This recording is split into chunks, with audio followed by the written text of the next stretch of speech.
Hello everyone. Hello hello hello hello. मेरी आवाज आ गई? हेलो। ओके, चलिए ठीक है। राधे राधे दोस्तों, ध्यान से सुनिएगा। आज हम लोग का टॉपिक जो है ना, ये बजट है। और बजट में ना दो चीजें होती हैं, एक कॉन्सेप्ट होता है और एक कुछ पॉइंट होते हैं जो कि फैक्ट होते हैं। तो फैक्ट तो ऐसा है कि रटे रटाए फैक्ट है, ये तो हम लोग इनको साइड कर देते हैं, इनको तो हम लोग पढ़ेंगे। ओके,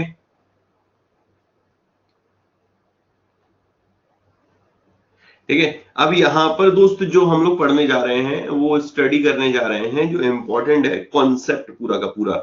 यहां से क्वेश्चन आपके एग्जाम में पूछा गया था, फिस्कल डेफिसिट एसबीआई क्लर्क में। इसका फॉर्मूला पूछा गया था फिस्कल डेफिसिट का। ओके, सिंपल शब्दों में what is the meaning of budget. अच्छा, इन्फ्लेशन की 3 पॉइंट है, इसी में जब मैं बजट खत्म कर दूंगा ना अभी 1:30 बजे के लमसम, 2:45 के लमसम, तब वो मैं तीनों पॉइंट समझा दूंगा। बॉटल नेक, हेडलाइन इन्फ्लेशन, और जो अपना कोर इन्फ्लेशन रहा था। ओके, ठीक है नन्नू यादव जी। चलिए, अब ठीक है, यहाँ पर बजट का मतलब क्या होता है according to you guys? What is the meaning of budget? Budget का मतलब क्या है?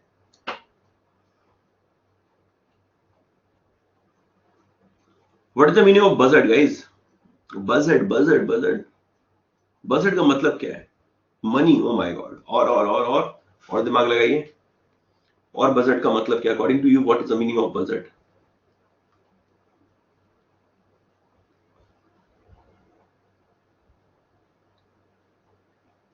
अभी तक नहीं हुआ सर, प्लीज करवा दो सर। ओके गोविंद भाई, तुमको बोले थे एक मैसेज यहाँ ड्राफ्ट कर दो, उसका स्क्रीनशॉट भेज देंगे। कौन सा पैकेज नहीं दिख रहा है? तुम जब आधा अधूरा भेजोगे तो आधा अधूरा ही तो काम होगा।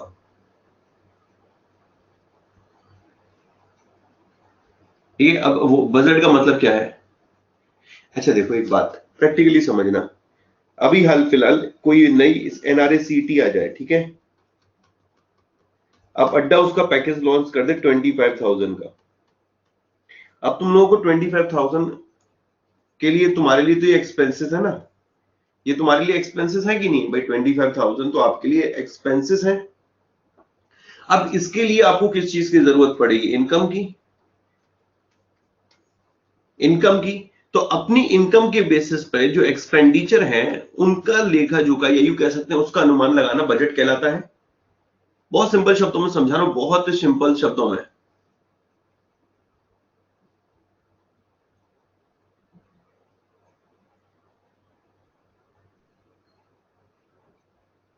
ठीक है, तो यहां पर जरा समझना।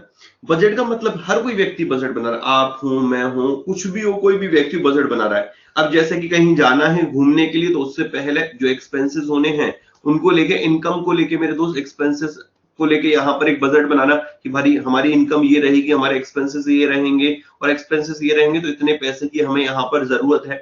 सबसे शानदार बजट कौन बनाता है भाई? जैसे मम्मी बनाती है। सब लोगों की मम्मी है ना भाई साहब, एक नंबर की फाइनेंस मिनिस्टर है। एक नंबर की फाइनेंस मिनिस्टर, उनसे बढ़िया फाइनेंस मिनिस्टर तो कोई हो नहीं सकता। मम्मी ने दिए 500 रुपए एक दिन, चाह बेटा आशीष एक काम कर। मैंने कहा बताओ माँ क्या करना है? एक काम कर, 2 किलो मसूर की दाल, 2 किलो अरहर की दाल, 2 किलो धोबा, ऐसा करके 250 ग्राम हल्दी, 250 ग्राम जीरा, 250 ग्राम, ऐसे करके मम्मी ने बोला छोटी इलायची, बड़ी इलायची, 10 रुपए के तेजपात के पत्ते, ऐसे करके मम्मी ने भाई साहब पूरा का पूरा बना के दे दिया। 1 किलो चीनी, 1 किलो रिफाइंड, 1 किलो डालडा, ऐसा करके पूरा का पूरा उन्होंने पर्चा बना के मुझको दे दिया। अब मैं गया परचूनी की दुकान पर, मैंने कहा भाई सुन भाई, वहां रहते थे डिस्ट्रिक्ट हॉस्पिटल, वहां निहाल भाई की दुकान थी। भाई निहाल भाई, एक काम करो यार, ये काम करो, ये कर दो। ठीक है, तो दोस्त उन्होंने लिया पर्चा, और मैं जब उनसे कहा कि मैं थोड़ी देर में आता हूँ, ठीक है थोड़ी देर में आता हूँ भाई साहब, जब मैं पहुंचा और उनको पेमेंट की बारी आई, तो वो कहते 500 रुपए या 501 रुपए है। मैंने कहा वाह भाई वाह मम्मी, मैं तो सोच के आया था कम से कम इसमें से 10-20 रुपए बचा लूंगा। प्रैक्टिकली सोचना मेरे भाई। ठीक है, मैंने सोचा, मैंने कहा इसमें से भाई 10-20 रुपए तो बचा लूंगा मेरे भाई, मोमोज वोमोज के काम आ जाएंगे। ठीक है, और फिर हुआ क्या असल में कि अपनी जेब से पैसा लग गया। ऐसा होता है कि नहीं होता? प्रैक्टिकली सोचना मेरे दोस्त, प्रैक्टिकली सोचना, ऐसा होता है कि उनसे बढ़िया बजट कोई नहीं बनाता। पर्चा ऐसा सेट करके देती है, बचेगा नहीं, ऐसा अपनी जेब से ही लग जाएगा। अपनी जेब। तो उन्होंने क्या किया कि जो एक्सपेंसेस करने हैं और जो इनकम है इनका एस्टिमेशन लगाया और इसको लेके एक यहाँ पर प्लानिंग कर दी कि मैं इस तरीके से इन खर्चों को पूरा करूंगी या करूंगा। And this is what guys planning is called budget. Planning, budget is exactly planning.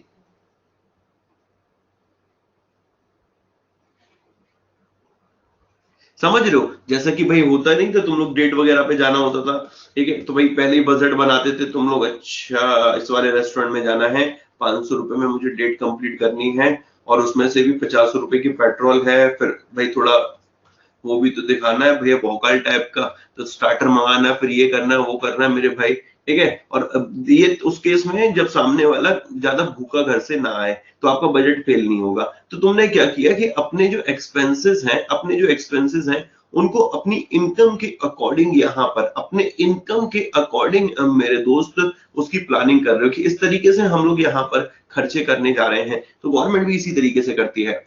Government एक पर्टिकुलर फाइनेंशियल ईयर की बात करती है, फॉर एग्जांपल 2021 2022। अब उनके लिए वो क्या करती है कि जो अपने एक्सपेंसेस हैं और जो उसकी इनकम है उसका वो एस्टिमेशन लगाती है। अब सरकार की तो इनकम भी फिक्स नहीं है, तो वो अपनी एक्सपेंसेस का और इनकम का यहाँ पर एस्टिमेशन लगाती है और इसी एस्टिमेशन को बोलते हैं हम लोग प्लानिंग, और इसी प्लानिंग को बोलते हैं हम लोग बजट। क्या बोलते हैं मेरे भाई? बजट। ठीक है, तो दोस्त कहने का मतलब यह है कि estimation of expenditure and income in a particular financial year is called budget. Okay, एक वित्तीय वर्ष में आय और व्यय का पूर्वानुमान करना क्या कहलाता है? बजट कहलाता है। एक वित्तीय वर्ष में आय और व्यय का पूर्वानुमान करना बजट कहलाता है। गोविंद अपना नंबर जरा लिख, इसको मैं तेरे को डायरेक्ट कॉल करता हूं, अपना नंबर लिख मेरे भाई। ठीक है, ये क्लियर हुआ? एक बार डेफिनेशन पढ़िएगा जरा ध्यान से।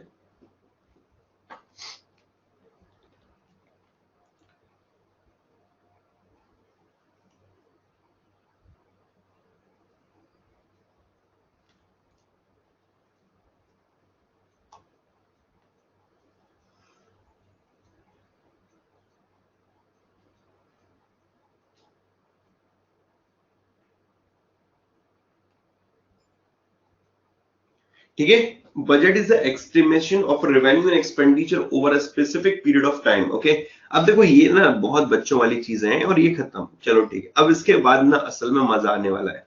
अब मजा यहां से शुरू होगा और फिर मेरे दोस्त देखो मजे में और कितना मजा आने वाला है तुम लोगों को। चलो ठीक है, अब ध्यान से सुनना, अब जरा पेशेंस रखना, चीजों को समझने की कोशिश करना। ये क्या लिखा मैंने? बजट। इसके मैंने कितने पार्ट कर दिए? दो। एक को बोला रिसीट, एक को बोला एक्सपेंडिचर, एक को बोला रिसीट और एक को बोला मैंने एक्सपेंडिचर, एक को बोला आय और दूसरे को बोला मेरे भाई व्यय। ओके, ये इनकम एक्सपेंडिचर। ठीक है, तो रिसीट एंड एक्सपेंडिचर, आय और व्यय। रिसीट भी दो प्रकार की होती हैं आपकी, एक होती है रेवेन्यू रिसीट और एक होती है कैपिटल रिसीट्स। ठीक है, रेवेन्यू रिसीप्ट और कैपिटल रिसीप्ट। इसी प्रकार एक्सपेंडिचर भी दो प्रकार के होते हैं, रेवेन्यू एक्सपेंडिचर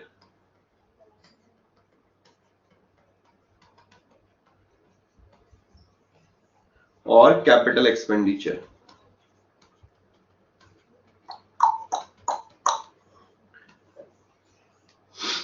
ओके, अच्छा, बजट मतलब बजट हिंदी में, रिसीट मतलब प्राप्तियां, एक्सपेंडिचर मतलब व्यय, रेवेन्यू रिसीप्ट मतलब राजस्व प्राप्तियां, कैपिटल रिसीप्ट पूंजीगत प्राप्तियां, रेवेन्यू एक्सपेंडिचर राजस्व व्यय और कैपिटल एक्सपेंडिचर यानी कि पूंजीगत व्यय। ओके, तो बड़े ध्यान से सुनिएगा, हम लोग यहाँ पर क्या समझने जा रहे हैं।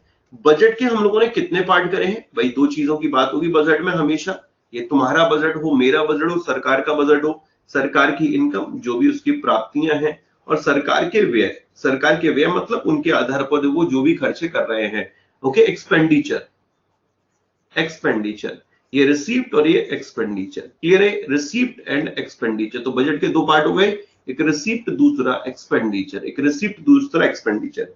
रिसीप्ट कितने प्रकार की हो गई? दो प्रकार की, एक रेवेन्यू रिसीप्ट हो गई और एक कैपिटल रिसिप्ट हो गई। ओके, रेवेन्यू रिसिप्ट और एक कैपिटल रिसिप्ट, मतलब राजस्व प्राप्तियां और पूंजीगत प्राप्तियां, राजस्व प्राप्तियां और पूंजीगत प्राप्तियां, यही हो गई। व्यय भी दो प्रकार के हो गए, एक रेवेन्यू एक्सपेंडिचर और एक कैपिटल एक्सपेंडिचर। ओके, मतलब कि राजस्व व्यय और पूंजीगत व्यय, राजस्व व्यय और पूंजीगत व्यय। अब हम लोग इसकी डेफिनेशन पढ़ेंगे, what is the meaning of revenue receipt and capital receipt. थोड़ा और डिटेल में चलते हैं आगे, जरा देखिएगा, ध्यान से सुनिएगा। रेवेन्यू रिसिप्ट भी दो प्रकार की होती हैं आपकी, टैक्स रेवेन्यू और नॉन टैक्स रेवेन्यू।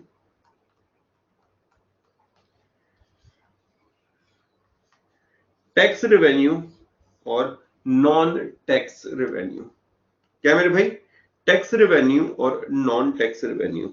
राजस्व प्राप्तियां कितने प्रकार की हैं, दो प्रकार की, एक टैक्स रेवेन्यू और दूसरा नॉन टैक्स रेवेन्यू। क्लियर है मेरे भाई, मतलब कि कर राजस्व और गैर कर राजस्व। ठीक है, कर राजस्व और गैर कर राजस्व। नेक्स्ट, टैक्स रेवेन्यू भी दो प्रकार के रहते हैं आपके,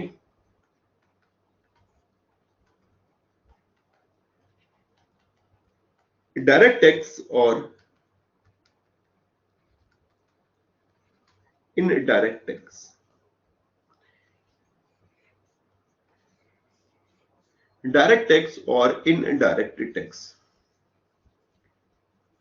अभी से समझाऊंगा, अब ये तो सिर्फ डायग्राम बन रहा है, ये रटना नहीं, हम लोगों को सब समझ में आ जाएगा। पहले तो मेरा बहुत सिंपल सा सवाल है, what is the meaning of direct tax और indirect tax. What is the meaning of direct tax and indirect tax.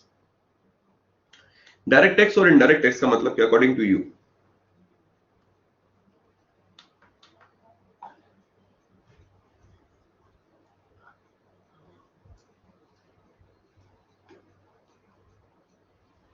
Direct tax income tax, अरे वाह, बहुत बढ़िया, बहुत बढ़िया, अति सुंदर। जैसा एक्सपेक्ट किया था तुम लोग बिल्कुल ऐसे ही आंसर देंगे मुझे। डायरेक्ट मतलब जो हम डायरेक्ट गवर्नमेंट को पे करते हैं, ओ माय गॉड। और इनडायरेक्ट मतलब जो गवर्नमेंट को नहीं डायरेक्ट पे करते, direct tax pay tax payer ही पे करेगा। Okay, direct tax which can not be transferable to other person. ओहो, बिना मीडियम के टैक्स, डायरेक्ट टैक्स। ओहो, as the name suggests, direct tax burden of tax cannot be shifted to others. Okay, service के लिए direct tax, services के लिए tax indirect tax. Indirect हमारी ओर से कोई और देता है, हैं? तो अंबानी हो रहे तुम्हारी ओर से कोई और देता है। Indirect is GST. अच्छा, इनडायरेक्ट जीएसटी और डायरेक्ट,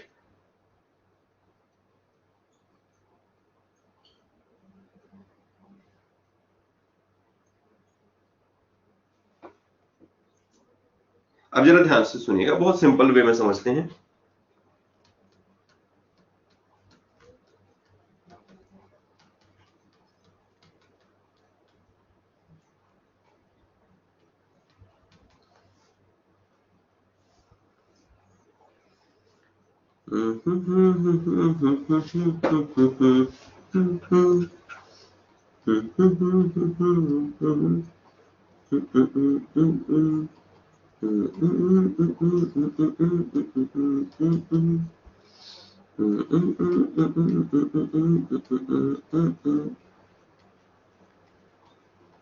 ध्यान सुनिएगा,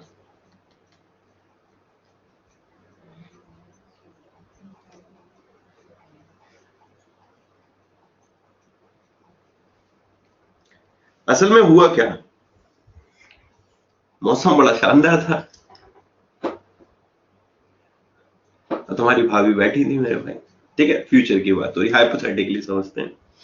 वॉरियर की क्लास कंप्लीट हुई, वही वाली बात। और भाई आशीष कैसे हो, मैंने कहा बस बढ़िया। अरे दीदी गेट बंद कर दो यार, असल में हमारी बहन आ रही है, सुन रही है। हमने कहा पापा सुन लिए तो ज्यादा दिक्कत हो जाएगी, कोई नहीं, गेट वेट बंद कर दो भाई।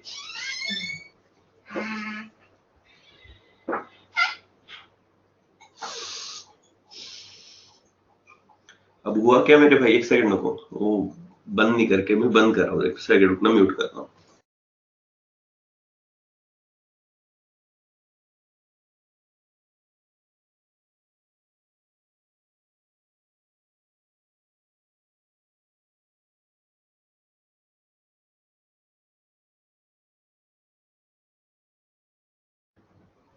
असल में घर वालों के नजर में बड़ी इज्जत है मेरे में, ऐसा इज्जत चना लाया है, इस हिसाब से आराम से चलना पड़ता है। अब जरा ध्यान से सुनना।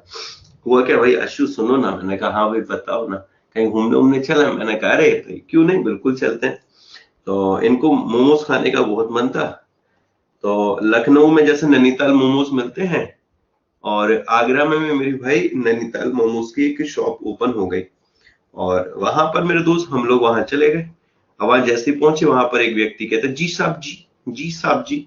अब मैंने कहा मेरे भाई एक काम कर कि एक प्लेट तंदूरी वेज मोमो ले आ, ठीक है, एक प्लेट तू कुरकुरे मोमोज ले आ, एक प्लेट तू एक काम कर नॉर्मल एक काम कर लियो कि फ्राइड मोमोज ले आ, या एक प्लेट तू एक काम कर ले मेरे भाई वेज मोमोज ले आ, ठीक है, स्टीम्ड ले आ, इस तरीके से, ठीक है। अब हुआ क्या मेरे दोस्त कि अब इन्होंने ऑर्डर दिया, टोटल मिलाकर यहाँ बिल बन गया 2000 रुपए का, ठीक है, 2000 रुपए का बिल बना, और इस पर 5% जीएसटी लगा। GST is a kind of tax, ठीक है, जो कि हमें सर्विसेज के लिए देना पड़ता है।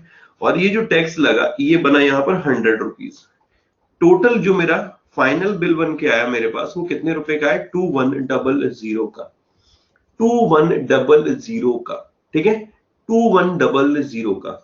मेरी पॉकेट से, जो मेरी पॉकेट है, इस पॉकेट से मेरे भाई कितने रुपए यहाँ पर इस रेस्टोरेंट के ओनर को मुझे पे करने हैं? कितने रुपए मेरे को यहाँ पर इस रेस्टोरेंट के ओनर को पे करने हैं? सर टोटल मिलाकर तो आपको 2100 पे करना है। कितना पे करना है मेरे भाई?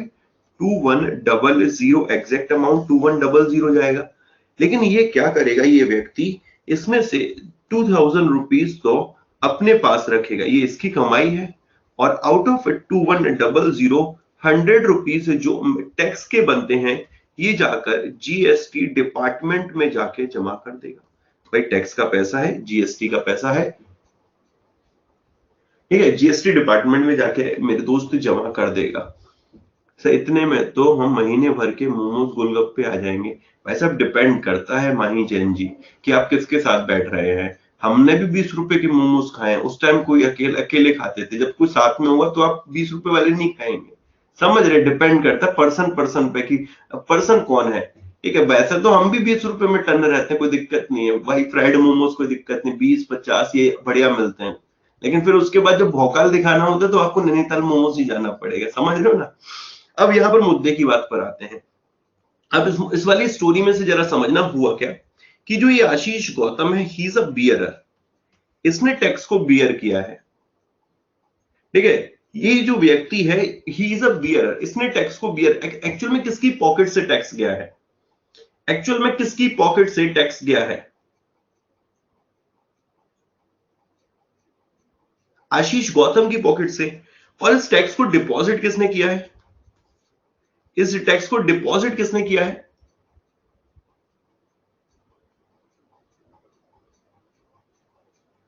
शॉपकीपर यू के है, ये रेस्टोरेंट के ऑनर ने।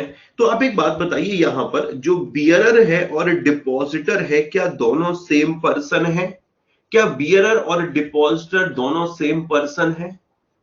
क्या बियरर और डिपॉजिटर दोनों सेम पर्सन है? आप ये सोचिए, आप एक रेस्टोरेंट में गए, या इवन आप कहीं पर भी कुछ कपड़े खरीदने के लिए गए, ओके, आपने कहा चलो ठीक है एक काम करते, गर्मी का वक्त है, शॉर्ट्स वॉर्ट्स लेकर आते हैं, चलते हैं मेरे भाई। मार्केट में गए, 2-4-5 शॉर्ट्स खरीद लिए। अब जब आपने उस पर टैक्स पे किया तो आप ही ने तो बियर किया है, वो आप ही की तो पॉकेट से गया है। लेकिन जो वो टैक्स है वो क्या आपने डिपॉजिट किया? नहीं, उस दुकानदार जिस शॉप से आप लोग लेकर आए हैं, उस शॉपकीपर ने उसको डिपॉजिट किया होगा। समझ रहे हो मेरी बात को कि नहीं समझ रहे हो? एक और एग्जांपल, आप लोगों ने वॉरियर बैच खरीदा, वॉरियर बैच खरीदा, वॉरियर बैच खरीदा, या वॉरियर बैच आप लोगों ने खरीदा होगा तो उस पर टैक्स पे किया था।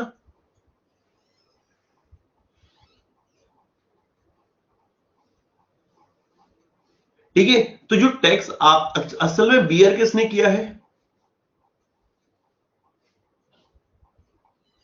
आप लोगों ने। डिपॉजिट किसने किया है? अनिल सर ने, भाई कंपनी ने डिपॉजिट किया। तो एक ऐसा टैक्स जिसमें कि bearer and depositor both are different person, both are different person, it is called indirect tax, it is called indirect tax. या यूं कहें कि when burden of tax is shifted from one person, ठीक है, when burden of a tax is shifted from one person, when burden of tax is shifted from one person, यानी कि आशीष गौतम के पास से जो बर्डन ऑफ टैक्स है वो कहां पर चला गया, इस रेस्टोरेंट के ऑनर के पास, तो ये टैक्स क्या कहलाया आपका, इनडायरेक्ट टैक्स। इनडायरेक्ट टैक्स क्योंकि आपने ही पे किया बट डायरेक्टली नहीं पे कर रहे हो आप लोग, यहां पर आप इसे इनडायरेक्टली पे कर रहे हो इनके माध्यम से, इनके माध्यम से, ओके, इनके माध्यम से। समझ में आया, क्लियर हुआ? अगर कोई अब पूछता है तो क्या आप डायरेक्ट एग्जांपल दोगे?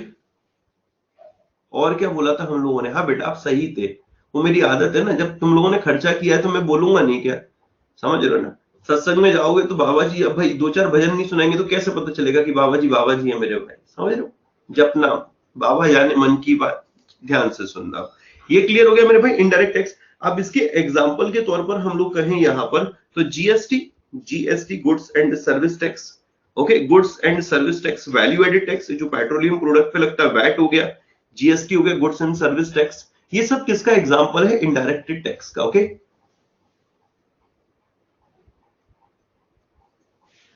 पेट्रोल पर वैट लगता है, एग्जैक्टली आप लोग उसे पे कर रहे हो, यू आर बियरर, बट आप इनडायरेक्टली उसे पे कर रहे हो। वो पेट्रोल का जो ओनर है, वो जहां का जिस पंप वाला, वो जाएगा, वो जमा कर देगा।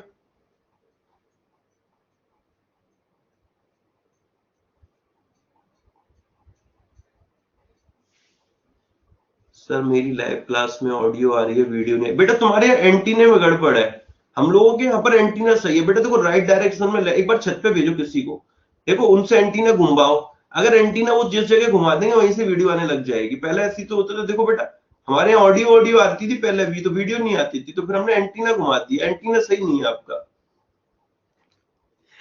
समझो यार, आते हैं मुद्दे की बात पर, जरा दोबारा समझते हैं।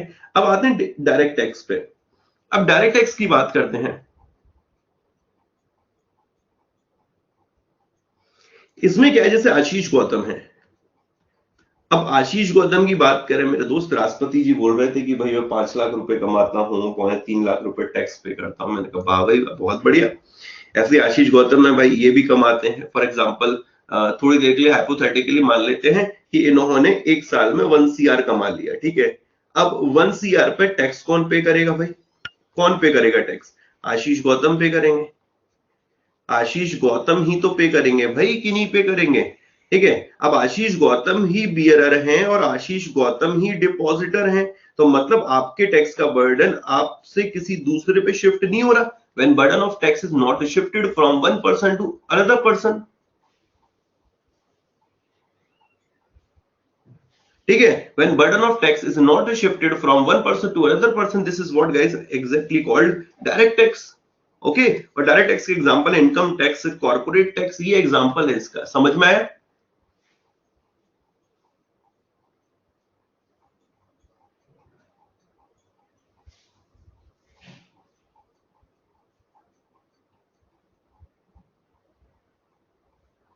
क्लियर हुआ?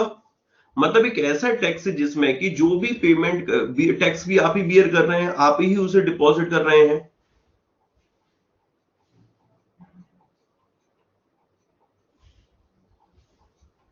समझ में आया डायरेक्ट टैक्स इनडायरेक्ट टैक्स?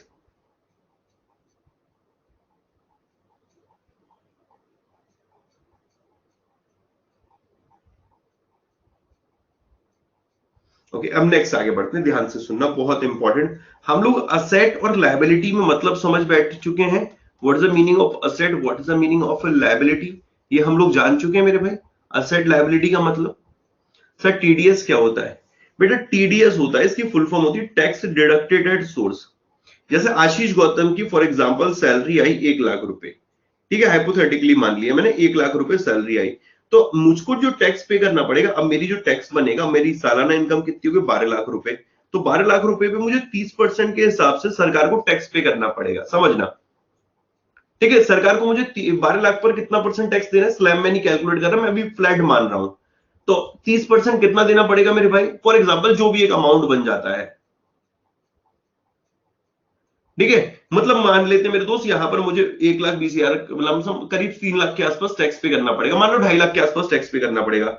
लेकिन ये मुझे कब करना पड़ेगा? जब मैं पूरे साल की अपनी इनकम अर्न कर लूंगा, मैं पूरी अपनी साल की इनकम अर्न कर लूंगा। थोड़ा मैं टीडीएस का कॉन्सेप्ट समझा दे रहा हूं तुम्हें, बार बार, नहीं तो तुम लोग मेरे से ये बार बार सवाल पूछोगे। ठीक है, जरा समझो।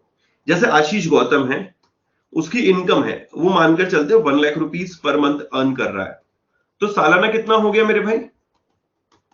12 लाख। ठीक है, सालाना कितना हो गया? 12 लाख। ठीक है, अब इस 12 लाख पे मुझे टैक्स पे करना पड़ेगा।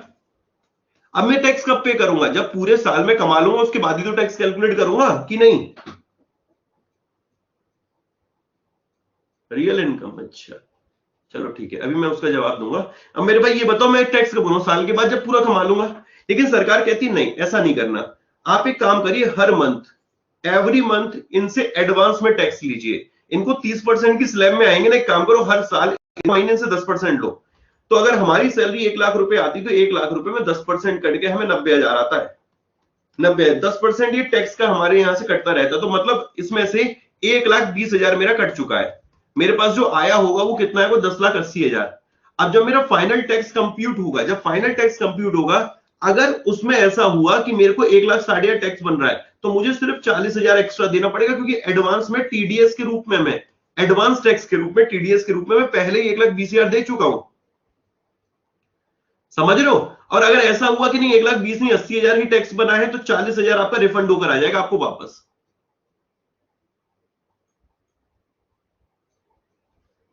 टीडीएस के बाद डायरेक्ट टैक्स नहीं देना होता। किसने कहा टैक्स नहीं देना पड़ता? टैक्स तो देना पड़ता है ना। टैक्स लायबिलिटी से कम बैठ रहा है तुम्हारा टीडीएस, तो भाई तुम्हें देना पड़ेगा उसका एक डिफरेंस अमाउंट। अगर ज्यादा बैठ रहा है तुम्हारा टैक्स, टीडीएस ज्यादा बैठ रहा है टैक्स लायबिलिटी से, तो बाकी रिफंड होके आ जाएगा तुम्हारा। अच्छा, एक भाई साहब कह रहे थे आपकी रियल इनकम है। अच्छा, मैं ये बोलूं कि मेरी रियल इनकम महीने की 10 लाख है, तो तुम मान लोगे इस बात को? ये मान लोगे इस बात को? नो नो नो नो, तुम सच डाइजेस्ट कर नहीं सकते, झूठ को सच मानने लगते हो। तो फिर ये बताओ, काय को चक्करों में रहते हो? काय को चक्करों में रहते हो? ठीक है, तो नहीं रहो मेरे भाई। तुम सोच नहीं सकते। ठीक है, इसलिए तुम फोकस करो बजट पे, इससे ज्यादा मत दिमाग लगाओ।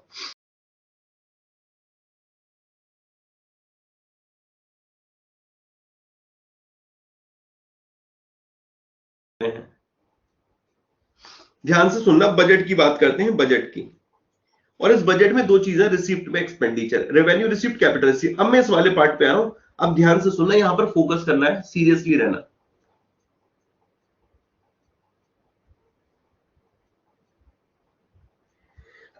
ध्यान देखो, एक ऐसी प्राप्तियां जिनका नेचर होता है नॉन रिफंडेबल, ऐसी प्राप्तियां जिनका नेचर होता है नॉन रिफंडेबल।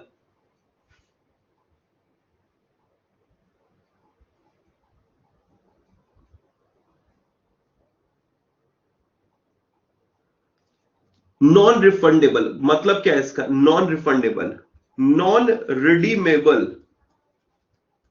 नॉन रिडीमेबल क्या मतलब है इसका? नॉन रिफंडेबल वर्ड ही रखते हैं, रिडीमेबल वर्ड हटा देते हैं। नॉन रिफंडेबल का मतलब क्या है? नॉन रिडीमेबल, नॉन रिफंडेबल, ये सबका एक ही अर्थ होता है।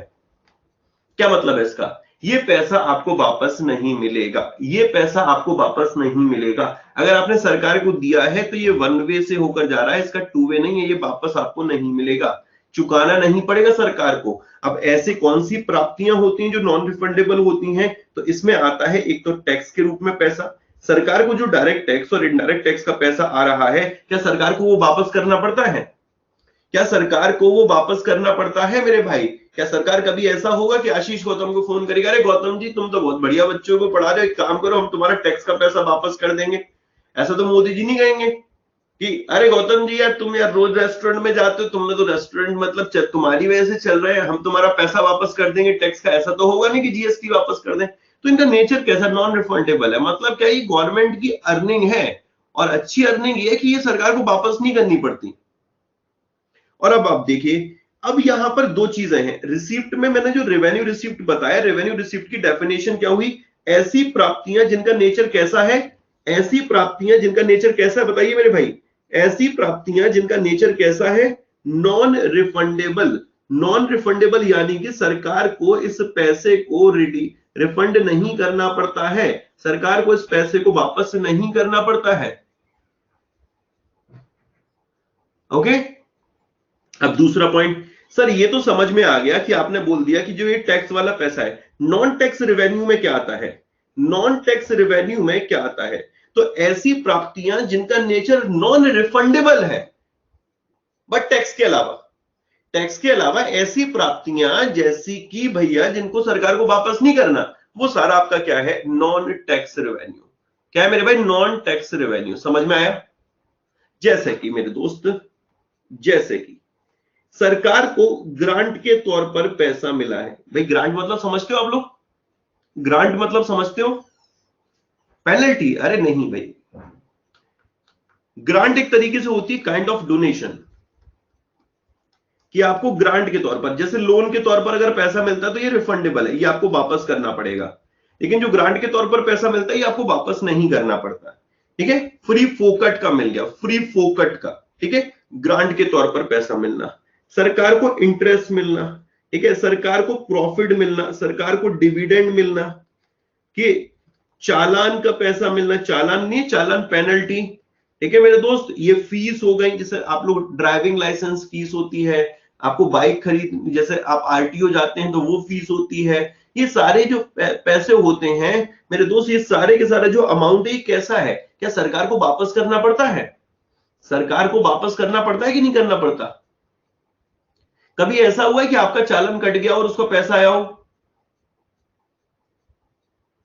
हाँ, टोल टैक्स का भी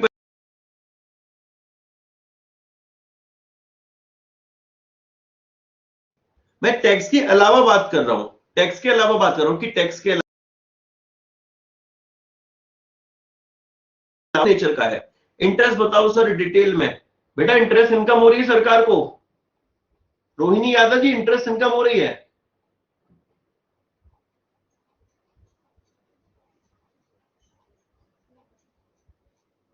ये क्लियर हुआ? रेवेन्यू रिसिप्ट में, रिसिप्ट में रेवेन्यू रिसिप्ट क्लियर हुआ? रिसिप्ट में रेवेन्यू रिसिप्ट क्लियर हुआ? पेनल्टी इसी में आएगी आपकी नॉन टैक्स में, इंटरेस्ट इसी में आएगा, प्रॉफिट इसी में आएगा, डिविडेंड इसी में आएगा। जितनी भी इनकम हो रही है सरकार की टैक्स के अलावा, और वो नॉन रिफंडेबल नेचर की है, किसी भी तरीके से तुम्हारे दिमाग में जो भी आ रहा है, जो भी तुम्हारे दिमाग की उपज, और वो नॉन टैक्स में है, मतलब कि टैक्स के अलावा है और नॉन रिफंडेबल है, वो सारा सरकार का नॉन टैक्स रेवेन्यू। मेरी आवाज कट रही है क्या बीच बीच में?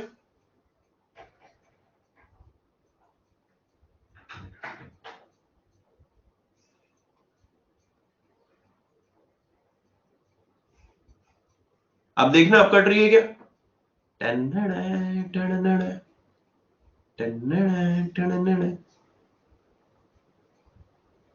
ना ओके।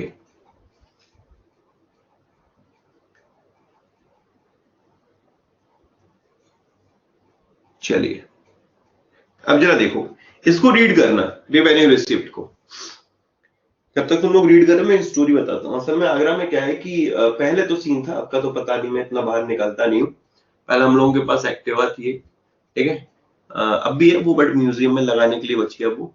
तो अभी पहले जो एक्टिवा थी तो उसमें क्या था, हम लोग जाते थे मेरे दोस्त, तो ये पीछे से फोटो खिंच जाता था। पीछे से फोटो, जैसा कि आपके नंबर प्लेट का फोटो खिंच के आ जाएगा, इवन आप भी किसके साथ बैठे हुए ये भी फोटो खिंच के आ जाएगा। तो हम बड़ा डरते थे भाई जानने में। मैंने कहा भाई कहीं ऐसा ना हो कि पुलिस वाले फोटो वोटो खींच ले, वैसे तो घर पे किसी को पता चल नहीं रहा है, और ऐसे में घर पे फोटो आ जाए, 100 रुपए का चालान तो कटे ठीक है, लेकिन मेरे भाई आगे की स्थिति ना गड़बड़ हो जाए। एक बार पिताजी का चालान कट के आया था, हम देख रहे बड़े गौर से पेपर में, कोई दिख जाए कोई दिख जाए कोई दिख जाए, मैंने कहा एक बार प्रूफ तो मिल जाए, उसके बाद अपन सेफ जोन में रहेंगे। कोई दिखा ही नहीं, तो मैंने कहा वापस आते रहे, उतार दिया होगा कोई चौराहे पे, उतर जाओ वही आके फोटो खींचने वाला है। अगर रेवेन्यू रिसिप्ट देखना मेरे दोस्त, ध्यान से सुनना, revenue receipt are those receipt that do not lead to claim on the government. मतलब क्या है, इसका नेचर हो गया नॉन रिफंडेबल, भाई गवर्नमेंट से आप इसे क्लेम नहीं कर सकते हो।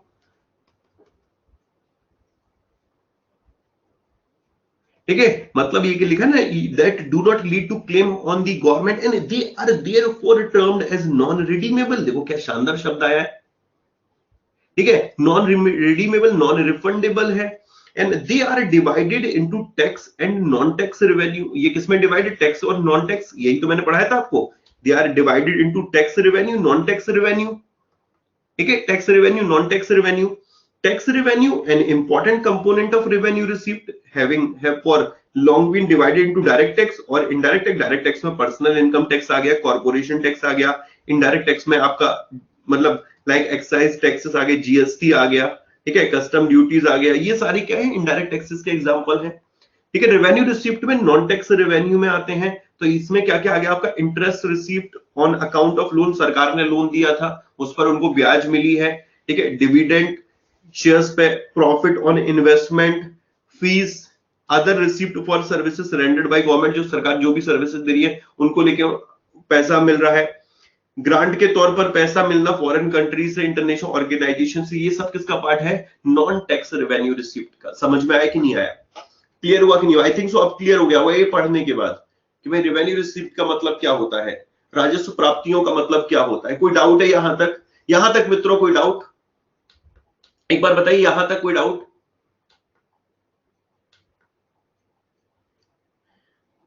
अब यार एक बात बताओ, चलिए ये तो क्लियर हो गया हमारा कि ये जो रेवेन्यू रिसिप्ट है इसका नेचर नॉन रिफंडेबल है। ओके, अब ये जो रेवेन्यू रिसिप्ट, अब ये कैपिटल रिसिप्ट है, इसका नेचर कैसा होगा? श्रीलंका को ग्रांट दिया इंडिया ने, तो वो एक्सपेंसेस का पार्ट होगा ना रोहिणी जी? बेटा तुम यार मतलब दिमाग थोड़ा ज्यादा लगा लेती हो दीदी। दीदी एक्सपेंसेस और इनकम आपकी एक ही है, श्रीलंका को जो पैसा दिया वो इनकम है।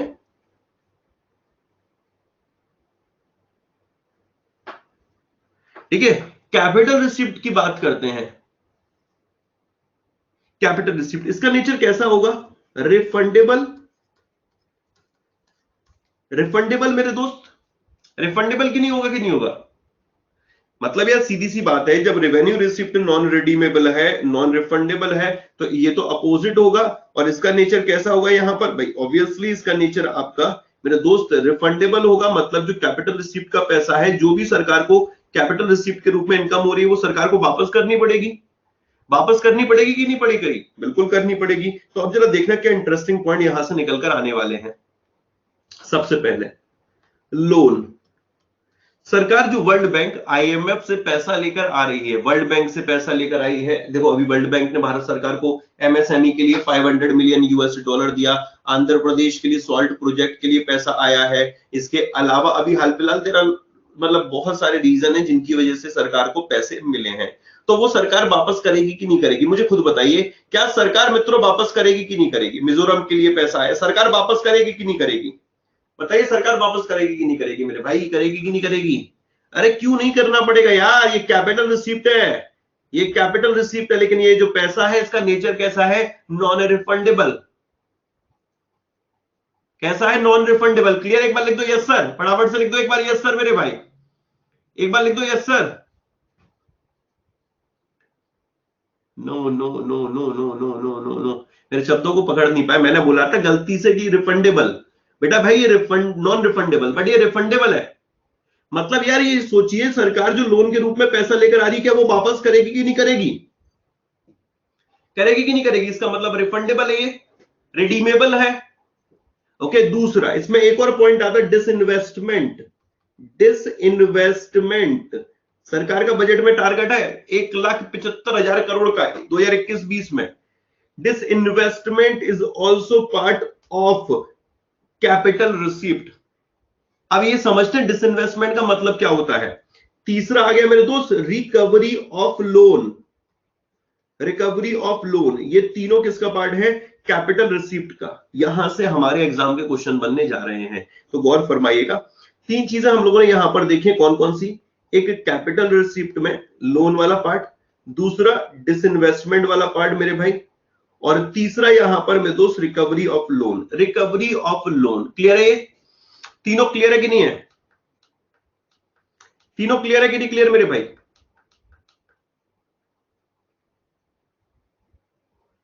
अब जरा देखना, डिसइन्वेस्टमेंट का मतलब क्या होता है? डिसइन्वेस्टमेंट, ये मोदी जी हैं।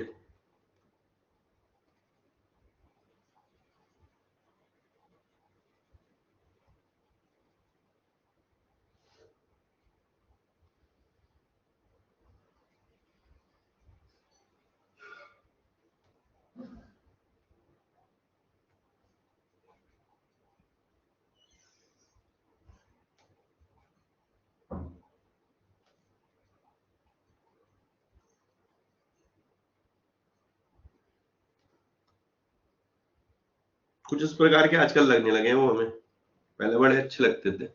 ठीक है, अब जरा ध्यान से सुनना, ये हमारे मोदी जी हैं। अब इन्होंने क्या किया है कि जैसे कोई सरकारी उपक्रम है, पब्लिक सेक्टर यूनिट है, पब्लिक सेक्टर यूनिट मतलब गवर्नमेंट अंडरटेकिंग है, गवर्नमेंट अंडरटेकिंग मतलब सरकारी उपक्रम है। ठीक है, सरकारी उपक्रम है मेरे भाई, ध्यान से सुनना। ठीक है, सरकारी उपक्रम है। अब सरकार ने क्या किया है, जैसे कि for example Coal India Limited है, कोल इंडिया, कोल इंडिया में सरकार ने यह बोला कि हमारी हिस्सेदारी है 90%। भाई कोल इंडिया में मित्रों कितनी हिस्सेदारी है बताइए,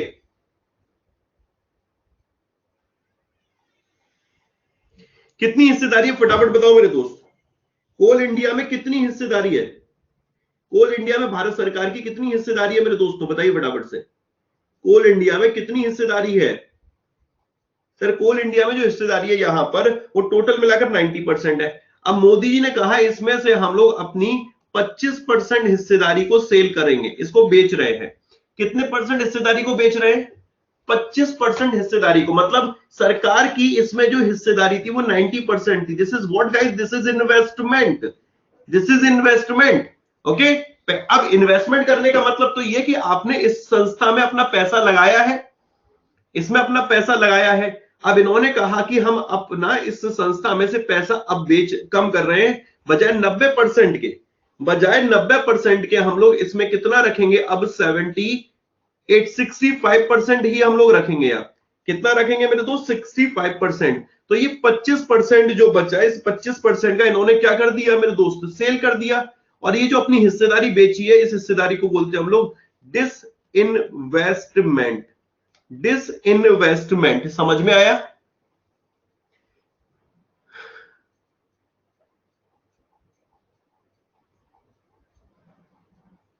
समझ में आया कि नहीं आया मेरे दोस्त? ये जो गवर्नमेंट ऑफ इंडिया है, इन्होंने पहले तो ये कहा कि भाई हमारा इन्वेस्टमेंट है। अब इन्वेस्टमेंट में से इन्होंने अपना जो परसेंटेज है उसको कम कर दिया। तो जितना कम कर दिया वो क्या कहलाता? डिसइन्वेस्टमेंट। लेकिन ये डिसइन्वेस्टमेंट कहलाता तभी है जब सरकार सरकारी उपक्रम में बेचे। जैसे सरकार ने कहा कि जो पब्लिक सेक्टर बैंक है उनमें 2 बैंक को वो प्राइवेट कर रहे हैं। अब 2 बैंक को प्राइवेट करने का मतलब क्या है? जो सरकार के पास मेजॉरिटी स्टेक है, अब जैसे 51% है, 60% है, 70% है, तो उसमें से वो अपनी हिस्सेदारी बेच देंगे, जो भी उनकी हिस्सेदारी है। अब वो एक उस व्यक्ति के पास या उस संस्था के पास चली जाएगी मेजॉरिटी स्टेक, जो कि प्राइवेट एंटिटी होगा। तो सरकार क्या कर रही है? 2 पब्लिक सेक्टर बैंक को प्राइवेट बना रही है। इसका मतलब डिसइन्वेस्टमेंट कर रही है। यस और नो?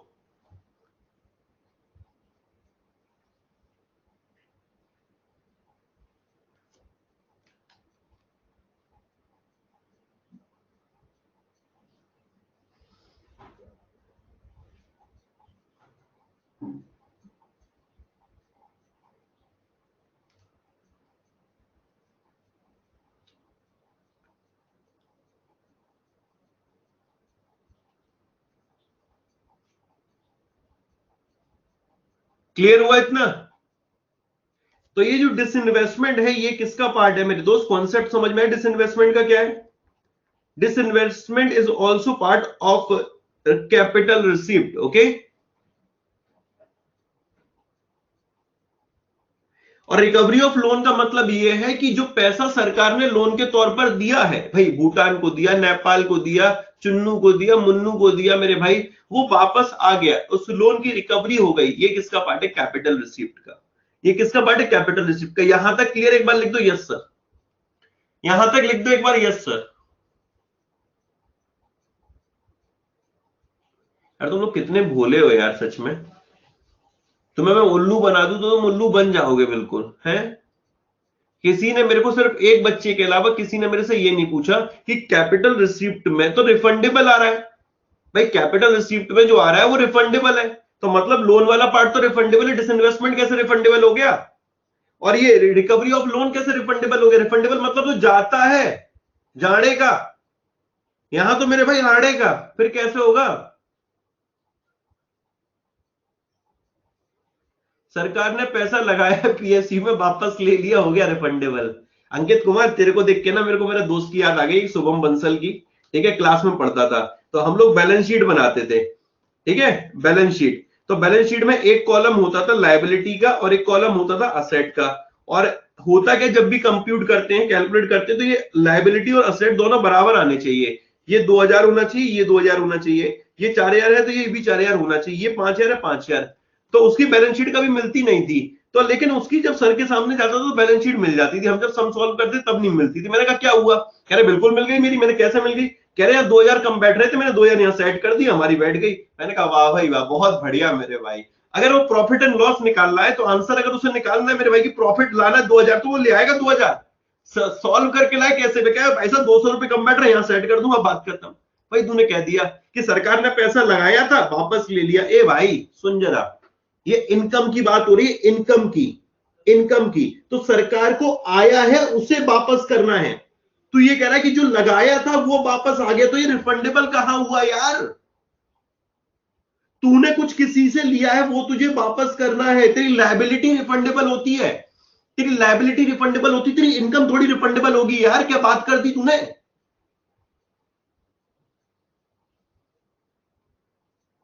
अरे यार एक बात बता, तेरी लायबिलिटी तो ही रिफंडेबल होगी। तेरे पास जो पैसा है, तेरे पास जो चीज है तुझे वापस करनी, वही तो तेरी रिफंडेबल होगी। तूने पैसा क्या लगाया वो रिफंडेबल क्यों होगा, वो तो तेरा पैसा है, तू लगाए रहे उसे निकाल ले। रिफंडेबल का कॉन्सेप्ट कहां है यहां पर मेरे भाई।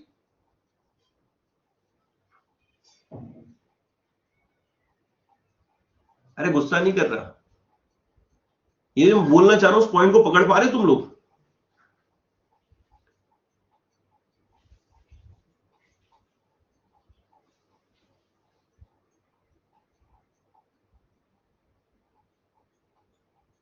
समझ नहीं आ रहा, चलो ठीक है मैं समझा रहा हूं। मैं तुम्हें ले चलता हूं स्कूल के टाइम की बात याद दिलाता हूं। हम लोग एक शब्द पढ़ते थे असेट और एक शब्द पढ़ते थे लायबिलिटी। ऐसी हमारी कोई भी प्राप्तियां जो हमारी असेट को तो रिड्यूस कर दे, आइदर, और लायबिलिटी को इंक्रीज कर दे, वो अपनी कैपिटल रिसिप्ट कहलाती है। असल में तुम लोगों को ज्ञान आधा दिया गया है। जैसे हम लोग क्या है, वेस्टर्न कल्चर को फॉलो करते हैं, अधूरा ज्ञान लेके करते हैं। ओ हेलो मैं कैसा लग रहा हूं, कैसी लग रही हूं, करते नहीं करते मेरे भाई, इंडियन कल्चर को भूलते जा रहे हैं। तो वैसे ही हम लोग आधा अधूरा ज्ञान लेके खुद को ज्ञानी समझ बैठे, तो वैसे यहां पर भी रिफंडेबल नॉन रिफंडेबल शब्द पढ़ के हम लोग खुद को ज्ञानी समझ बैठते हैं।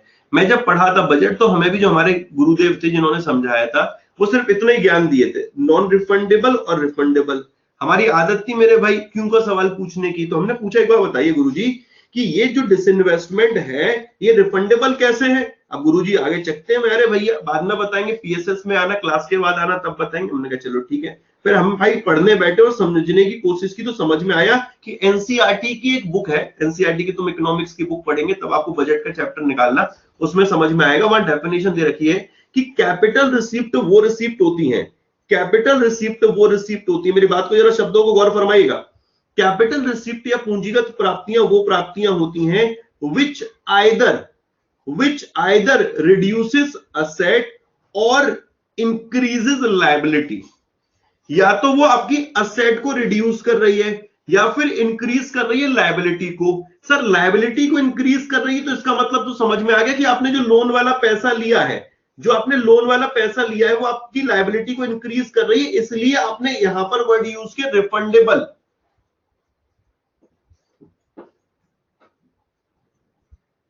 ठीक है, मतलब यहां पर मेरे दोस्त समझ रहे हो जो मैं पॉइंट बोलने जा रहा हूं। मतलब यहां पर अगर मैंने बोला लायबिलिटी को इंक्रीज कर रही है, लायबिलिटी इंक्रीज करने का मतलब है आपने लोन का पैसा लिया, अब आपके ऊपर लोन चढ़ता जा रहा है चढ़ता जा रहा है, तो वो आपको वापस करना पड़ेगा। तो यहां तक तो समझ में आ गया कि ये रिफंडेबल है क्योंकि इसने लायबिलिटी को इंक्रीज किया। लेकिन असल में ये दोनों कैपिटल रिसिप्ट का पार्ट इसलिए क्योंकि इन दोनों की वजह से सरकार की असेट रिड्यूस हुई है, सरकार की असेट रिड्यूस हुई है। इसको हम लोग बोलते हैं लोन वाले पार्ट को debt capital receipt, debt creating capital receipt, debt creating capital receipt. Debt मतलब होता है लोन, ऋण, डेट क्रिएटिंग कैपिटल रिसिप्ट। और इसको बोलते हैं हम लोग नॉन, दोनों को non debt creating capital receipt. Gas clear हुआ ये वाला पॉइंट? समझ नहीं आया? हंसिका ने तनिक सुनो तो सही, नेक रुक जाओ जरा।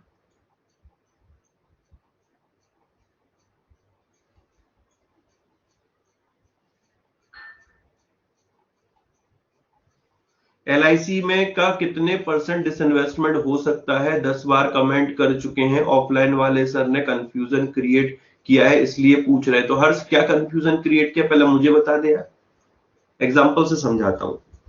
अच्छा जरा सुना करो बात को, इतनी जल्दी चीजें समझ में नहीं आती हैं, ठीक है? इतनी जल्दी समझ में नहीं आती। विक्की भाई थोड़ा रुको जरा, समझाऊंगा, पहले मेरे शब्दों को कंप्लीट होने दो। मैंने बोला कैपिटल रिसिप्ट की परिभाषा क्या है, पहले तो मेरे को जरा रिपीट करके बता दो। कैपिटल रिसिप्ट की परिभाषा क्या है? कैपिटल रिसिप्ट की परिभाषा,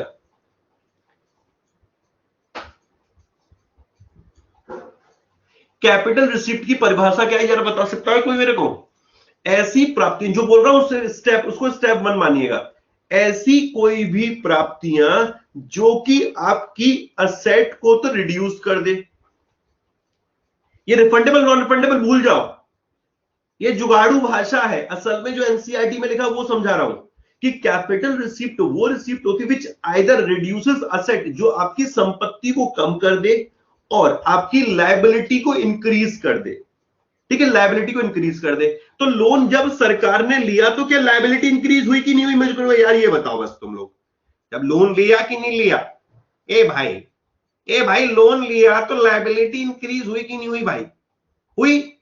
मतलब लोन लिया इसका मतलब मेरे भाई आड़े का है और जाड़े का भी है, ये पैसा आया है और ये जाएगा भी, वापस चुकाना पड़ेगा। तो इसने सरकार के ऊपर डेट क्रिएट कर दिया कि नहीं कर दिया? लायबिलिटी क्रिएट कर दी कि नहीं कर दी? डेट मतलब लायबिलिटी क्रिएट कर दी कि नहीं कर दी? लायबिलिटी क्रिएट कर दी कि नहीं कर दी मेरे भाई? यस और नो? तो इस लोन को मैं अगर ये बोल रहा हूं डेट क्रिएटिंग कैपिटल रिसीप्ट, तो क्या ये गलत है? क्या ये गलत है?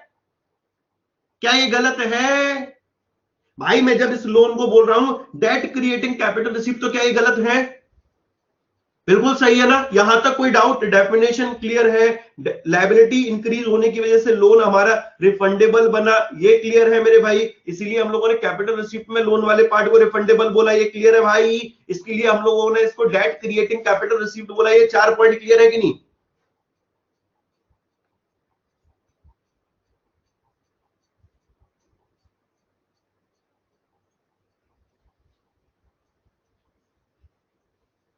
अब चलो आगे बढ़ते हैं। आपका सवाल ये है कि नहीं ये बताओ? आपका सवाल तो यही है ना, ये वाला जो मैं पूछने वाला हूं, ध्यान से सुनना। आपका सवाल ये है कि डिसइन्वेस्टमेंट, जो ये डिसइन्वेस्टमेंट है, ये वाला पार्ट डिसइन्वेस्टमेंट है, ये आपका कैसे कैपिटल रिसीप्ट है? यही तो आप पूछ रहे हो, या कैसे ये आपकी असेट को रिड्यूस कर रहा है? यही तो सवाल है मित्रों, यही सवाल है कि नहीं? बताओ मित्रों, ये बताओ, ये वाला सवाल है कि नहीं? यही वाला सवाल है कि नहीं है? ये कैसे असेट को रिड्यूस कर रहा है? बताइए मेरे भाई, बताइए यही वाला है कि नहीं? मोदी जी वाला आने लगा है मेरे भाई, ठीक है? बताइए मित्रों, ये यही वाला है कि नहीं है? यही सवाल है ना आपका? यही सवाल है कि डिसइन्वेस्टमेंट कैसे असेट को रिड्यूस कर रहा है? अब जरा सुनिए ध्यान से।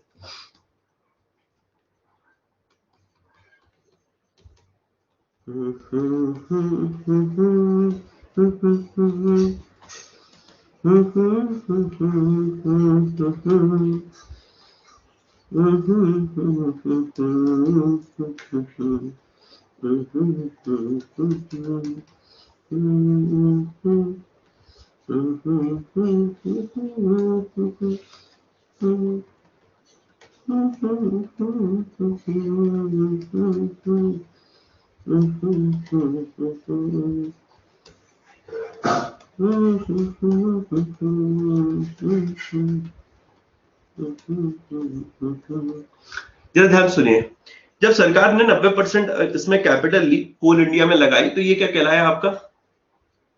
ठीक है, इन्वेस्टमेंट। ये कोई दिक्कत यहां तक? मैं एक एक स्टेप पे क्लियर कर रहा हूं, यहां तक क्लियर? कोई डाउट?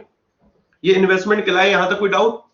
90% पैसा लगा दिया सरकार ने, मतलब 100% पूंजी में 90% सरकार के पास है इन्वेस्टमेंट, ठीक है? अब 80% इनके पास बचा है, 10% सरकार ने बेच दिया, बेचने वाले को हमने बोल दिया डिसइन्वेस्टमेंट। यहां तक कोई डाउट? यहां तक कोई डाउट? नो। अब डाउट ये है ना कि इससे इनकम आना कैसे बंद हुई। अब ये जो परिभाषा दी गई है वो क्या बोलती है परिभाषा, जरा सुनिएगा। वो ये कहती है कि जब 90% आप इसमें लगाए रखे थे कोल इंडिया में, तो आपको इस पर प्रॉफिट हो रहा था, प्रॉफिट हो रहा था।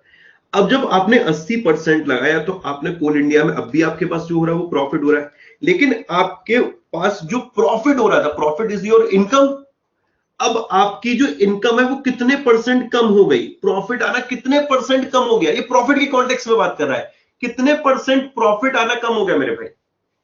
आपकी इनकम थी, जो असेट थी, उसके वो असेट आपकी इनकम जनरेट कर रही थी, वो असेट आपकी इनकम जनरेट कर रही थी। अब आपकी 10% इनकम जो है, 10% असेट ने इनकम जनरेट करना बंद कर दिया, ऐसा है कि नहीं? पहले आपकी 90% असेट, 90% आपकी असेट में 90% की वजह से इनकम जनरेट हो रही थी, आपको मात्र 80% की वजह से इनकम जनरेट हो रही है। कितने परसेंट कम की वजह से इनकम जनरेट होना बंद हुआ, इनकम जनरेट होना बंद हुआ?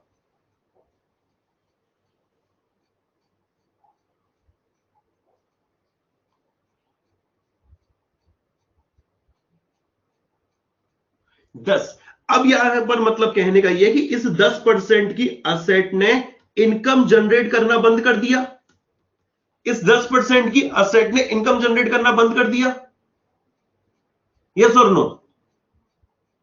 इसीलिए से बोलते हैं, हां मेरे दोस्त, कैपिटल रिसिप्ट, इसने आपकी असेट को रिड्यूस कर दिया, इसने आपकी असेट को रिड्यूस कर दिया। इसका लॉजिक इनकम जनरेट करने से है। इनकम, जैसे कि सरकार ने, अब देखो एक और एग्जांपल देखो, ये तो डिसइन्वेस्टमेंट खाता, रिकवरी ऑफ लोन की मैं बात करता हूं। सरकार ने जो लोन का पैसा दिया वो सरकार के लिए असेट है, सरकार ने जो पैसा लोन के तौर पर दिया वो सरकार की असेट है कि नहीं? मित्रों बताइए, मित्रों बताइए कि है कि नहीं?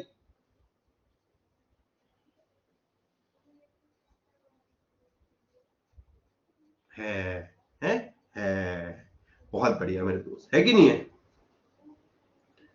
है कि नहीं है? बिल्कुल है। अब इस असेट पर जो लोन दिया था, अब जैसे भूटान को लोन दिया मोदी, जाए भूटानी इधर, भूटनी बोलते ना हम लोग, छोटे तो हम नेपाल को नेपाली बोलते थे, भूटान को भूटनी बोलते थे। ए भाई भूटनी, जो हमने पैसा दिया उसको देके जा। अब ठीक है, जब उन्होंने पैसा दे दिया, पहले तो उस पर मोदी जी को ब्याज मिल रही थी, अब उस पर ब्याज आना बंद हो गया, इंटरेस्ट आना उस पर मेरे भाई बंद हो गया। अब जब इंटरेस्ट आना बंद हो गया, इसका मतलब आपकी असेट ने इनकम जनरेट करना बंद कर दिया, आपकी असेट ने इनकम जनरेट करना बंद कर दिया। इसीलिए से बोलते हैं कि इससे आपकी असेट रिड्यूस हो गई। रिकवरी ऑफ लोन होते ही वो, अब रिकवरी ऑफ लोन मतलब आपने जब लोन दिया था तो वो लोन आपकी एक असेट थी, आपको इनकम जनरेट करके दे रही थी। प्रैक्टिकली समझो, फॉर एग्जांपल आशीष गौतम ने लोगों को लोन दे दिया है, इधर भैया, याद है नहीं याद मेरे दोस्त, मैं कितनों को लोन देता रहता हूं। इधर संतोष सर को पैसे दे दिए, मैंने कहा जा भैया बोर्ड लगवा लो। मैंने शुभम सर को पैसे दे, जा भाई, अरे भाई लैपटॉप ले लो। मैंने शांतनु भाई को दे दिया, सिद्धार्थ भाई को दे दिया, राहुल सर को दे दिया। मैंने कहा जाओ मेरे भाई के बोर्ड लगवा लो, बहुत पैसा है मेरे भाई, दिक्कत नहीं आ रही। अब यार दोस्त क्या हुआ, जब मैंने उनको पैसा दिया तो वो पैसा मेरे लिए क्या इनकम बन गया? कैसे? उन्होंने मेरे को इंटरेस्ट देना स्टार्ट कर दिया। जब उन्होंने उन्होंने मुझे रिफंड कर दिया, मतलब मेरी रिकवरी हो गई, तो मेरे से उससे इनकम सीज हुई कि नहीं हुई मेरे भाई?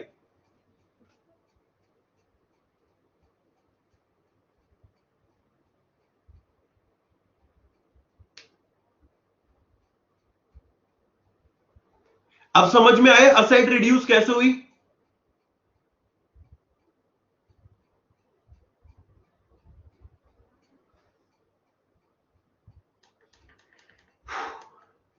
ऐसा बहुत खून पीते हो तुम लोग। अच्छा तुम्हें ये सच सच बताना, कसम होगी तुम्हें, तुम्हें लगता नहीं तुमने वॉरियर सस्ते में खरीदा है? सच बताना, ऐसा लगता है वॉरियर सस्ते में खरीदा है तुम लोगों ने? जितने हाँ बोल रहे उनको लिंक दूं एक, बाकी रिमेनिंग पे कर दो। जरा ध्यान से देखो। अब यहां पर समझना, जो लोन वाला पार्ट है वो आपका डेट क्रिएटिंग कैपिटल रिसिप्ट क्यों है? क्योंकि दोस्त इसको आपको वापस करना है, ये आपके ऊपर लायबिलिटी है। डिसइन्वेस्टमेंट और रिकवरी ऑफ लोन ये non debt creating capital receipt है, क्योंकि इनको वापस नहीं करना, इनको आपको वापस नहीं करना।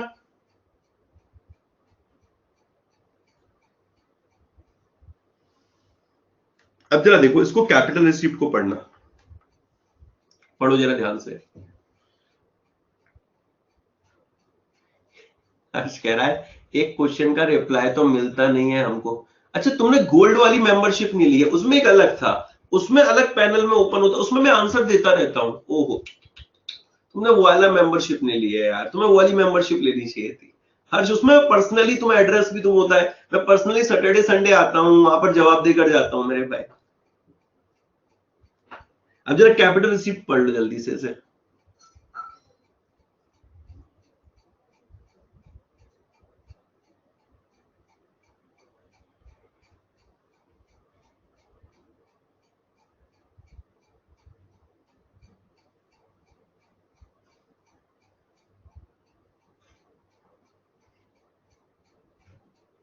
हर कोई दीपिका नहीं है, 3 बोल ले। वाह भाई वाह, क्या बात है। अरे भाई चलो ठीक है भाई, कैपिटल रिसीप्ट पढ़ लो इसे।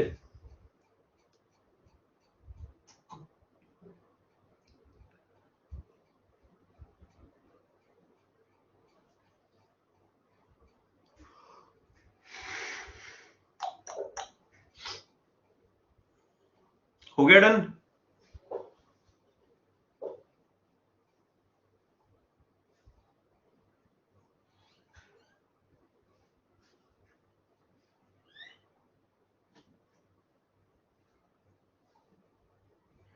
वॉरियर 6, 7, 8 सबकी क्लास इक्वली।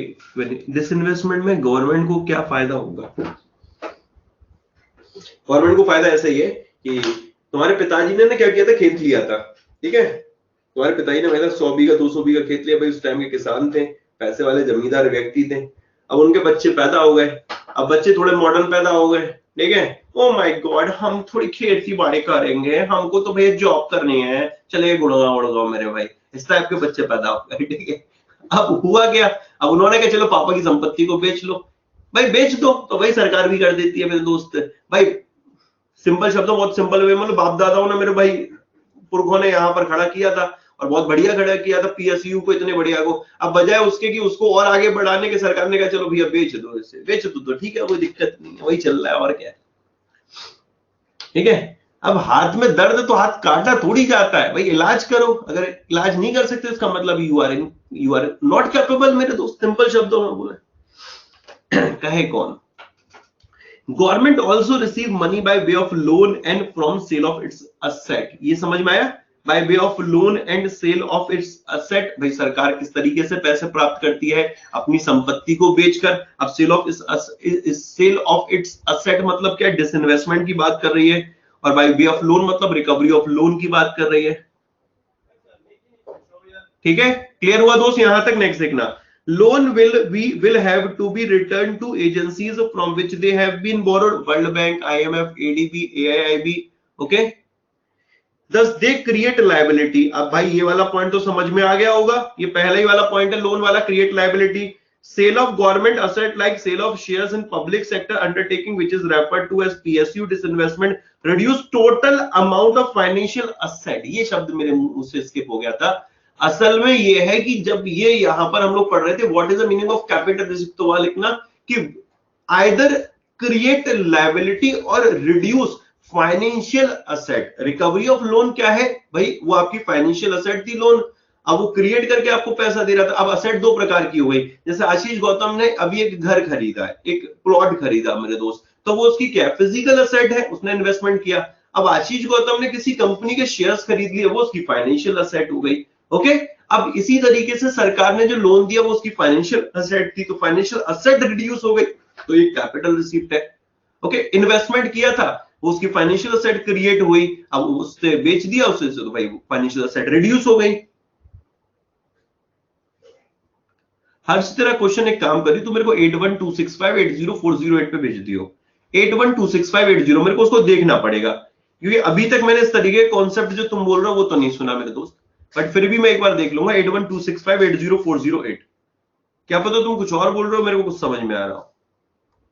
अब जरा समझो capital receipt, all those receipt of government which create liability और reduce financial asset are termed as capital receipt. Simple है यार, When government take fresh loan, it will mean that in future these loan will have to be returned, refundable, okay, create liability, and interest will have to be paid on these loan. Similarly, when government sell an asset, जब सरकार संपत्ति बेचती है, that it means it in future its earning from that asset will disappear.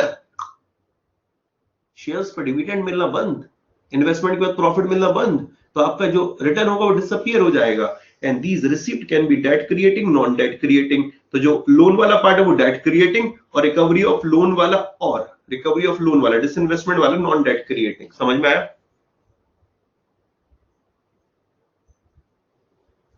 5%. डब्बू कह रहा है कि 5% ही cell हो सकती है गवर्नमेंट की शेयर. कोल इंडिया में सरकार ने 10% बेचा है. कोल इंडिया में सरकार ने 10% बेचा है मेरे भाई. तो फिर कहां से तुम्हारे तो सवाल का आंसर ही खत्म हो गया. एलआईसी वाला मैं देख लूंगा, शुभम भाई एलआईसी वाला देख लूंगा, बट एज सच मेरे को कोई इसमें लग नहीं रहा है ऐसा वाला पॉइंट. तो 48% के आसपास तो उसका है उसमें, एलआईसी का, आईडीबीआई में. और आईडीबीआई में तुम एलआईसी की बात कर रहे हो, आईडीबीआई की बात कर रहे हो? एलआईसी की बात करो, आईडीबीआई की? एलआईसी का यार एक बार देख लूंगा इस वाले को मैं, ठीक है, इसका देख ही लूं. एक सेकंड को.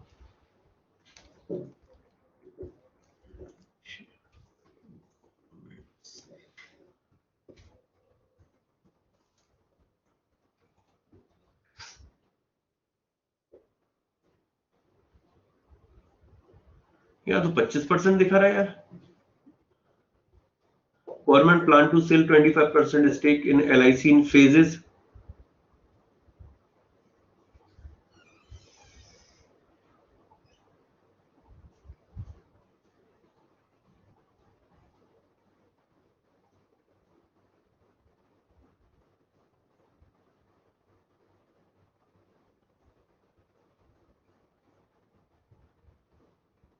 इसका देख लूंगा मेरे भाई एक बार. तुम ये बताओ इतने तक समझ में आया कि नहीं आया?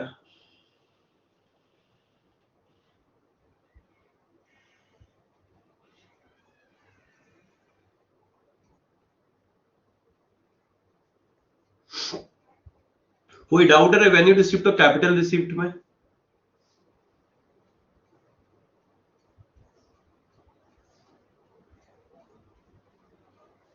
चलो,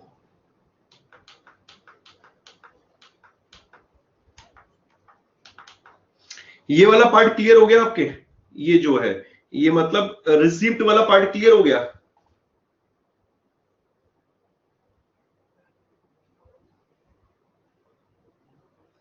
अब ब्रेक हो जाए, ठीक है, 5 मिनट का ब्रेक ले लो. मैं भी मेरे भाई 5 मिनट का ब्रेक ले लेता हूँ, ठीक है, पानी वानी पी लेता हूँ.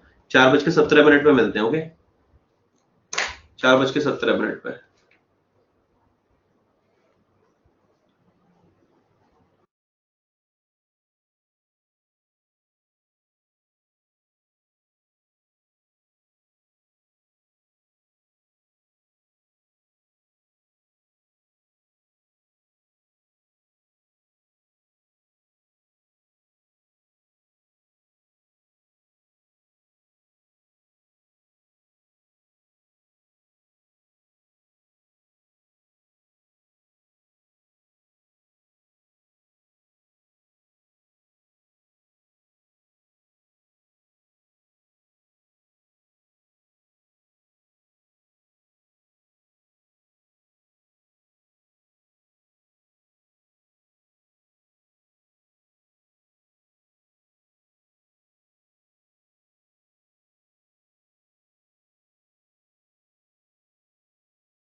चलिए स्टार्ट करें। अब रेवेन्यू एक्सपेंडिचर पे आते हैं हम लोग। ओके, रेवेन्यू एक्सपेंडिचर, इसको पहले पढ़ लेते हैं फिर इसको समझेंगे। रेवेन्यू एक्सपेंडिचर एक बार रीड कर लो इसे जल्दी से, इसमें कुछ नहीं है।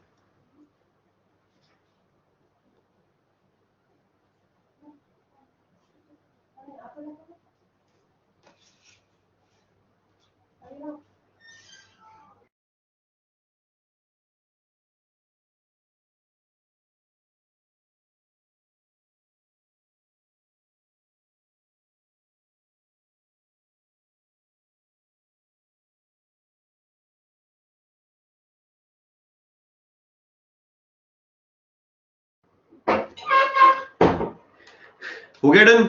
मतलब देखो रेवेन्यू एक्सपेंडिचर का मतलब क्या है।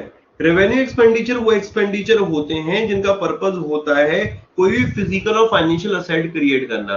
मतलब अगर हम लोग देखें यहां पर कैपिटल रिसीप्ट की, सॉरी कैपिटल एक्सपेंडिचर की, तो कैपिटल एक्सपेंडिचर से मतलब ही कुछ समझ में आ रहा है। कैपिटल भाई सब पूंजीगत व्यय, मतलब कि कोई ना कोई संपत्ति का निर्माण करना। अब हो सकता है कि कोई ना कोई फिजिकल असेट की बात हो रही है, पुल बनवाना, बांध बनवाना, ठीक है, ये सारे क्या रोड बनवाना, ये क्या फिजिकल असेट क्रिएट हो रही है। और इसी के पैरेलल हम लोग फाइनेंशियल असेट की बात करते हैं इस तरीके से कि लोन देना, यहाँ पर इन्वेस्टमेंट करना, ये सब क्या है, सरकार का फाइनेंशियल असेट है मेरे दोस्त। तो रेवेन्यू एक्सपेंडिचर कोई भी वो एक्सपेंडिचर होते हैं जिन जो कि कहीं ना कहीं फाइनेंशियल असेट और फिजिकल असेट क्रिएट करने के अलावा है। जैसे कि सरकार जो भी गवर्नमेंट डिपार्टमेंट रन कर रही है उनके एक्सपेंसेस किसका पार्ट होंगे, रेवेन्यू एक्सपेंडिचर का। ठीक है, सरकार किसी योजना पर पैसा खर्च कर रही है, वो किसका पार्ट है मेरे भाई, रेवेन्यू एक्सपेंडिचर का। यानी कि revenue expenditure is expenditure incurred for purpose other than the creation of physical or financial asset. Okay, it relate to those expenses incurred for normal functioning of government department. मतलब वो खर्चे जो government department के functioning को लेकर, उसको चलाने को लेकर किए जाते हैं, वो आपके रेवेन्यू एक्सपेंडिचर हो गए। इंटरेस्ट पेमेंट, जो सरकार ने लोन लिया है उस पर इंटरेस्ट पेमेंट करना, interest payment on debt incurred by government. सरकार ने जो राज्य सरकारों को ग्रांट के तौर पर पैसा दिया है, ग्रांट के तौर पर, तो ये किसका पार्ट है, रेवेन्यू एक्सपेंडिचर का। समझ में आया?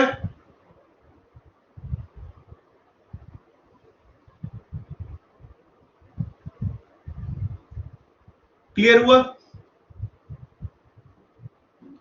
अब ये capital expenditure are expenditure of government which result in creation of physical और financial asset, reduction in financial liability. मतलब एक ऐसे एक्सपेंसेस जो कहीं ना कहीं आपके जो फाइनेंशियल असेट और फिजिकल असेट है उसको क्रिएट कर रहे हैं। भाई ये क्रिएट कर रहे हैं तभी तो। अब ये देखो कैपिटल एक्सपेंडिचर क्या है, कैपिटल एक्सपेंडिचर क्या है, जब लोन दिया फाइनेंशियल असेट क्रिएट हुई, भाई इन्वेस्टमेंट किया संपत्ति बनाई, ठीक है, फाइनेंशियल असेट क्रिएट हुई। और जब इसी असेट को तोड़ देते हैं, इसी को रिड्यूस करते हैं, तो यही तो कैपिटल एक्सपेंडिचर बन जाता है मेरे दोस्त, यही तो आपका कैपिटल रिसीप्ट बन जाता है। लॉजिक देखो, लॉजिक देखो मेरे भाई, जब ये असेट क्रिएट करी, फाइनेंशियल असेट, लोन दिया, इन्वेस्टमेंट किया, फिजिकल असेट कैसे क्रिएट करी इन्होंने, पुल बनवाए, बांध बनवाए, तो ये सारे क्या है, आपकी कैपिटल रिसीप्ट है मेरे भाई। क्लियर हुआ ये वाला पॉइंट? आपकी फाइनेंशियल लायबिलिटी को रिड्यूस करना आपका कैपिटल एक्सपेंडिचर है। भाई लोन का रीपेमेंट करना, फाइनेंशियल लायबिलिटी, जो लोन ले रखा है। उल्टा बोल गए सर आप, बेटा रोहिणी जी मैं उल्टा नहीं बोला, बहन जरा सुन, बहना मेरी राखी के बंधन को निभाना, ठीक है, इस वॉरियर की थोड़ी लज्जा रख लो बेटा, जरा ध्यान से समझो। मैंने बोला है कि ये जो कैपिटल एक्सपेंडिचर, इसका मतलब क्या है, कैपिटल एक्सपेंडिचर वो एक्सपेंडिचर होते हैं विच आइदर क्रिएट फिजिकल असेट या फाइनेंशियल असेट। आपकी फिजिकल असेट क्रिएट हो गई, फाइनेंशियल असेट क्रिएट हो गई। समझ में आया? मैंने यही तो बोला, मैंने ये बोला कि ये क्या कहलाए, आपकी कैपिटल एक्सपेंडिचर कहलाए। ये मैंने ये बोला कि ये जो फाइनेंशियल असेट है, ये जो क्रिएट हुई, ये कैपिटल एक्सपेंडिचर है। जब इसी फाइनेंशियल असेट की रिकवरी कर ली या डिसइन्वेस्टमेंट कर लिया, तो ये आपका कैपिटल रिसीट बनता है, कैपिटल रिसीट, ये बोला मैंने।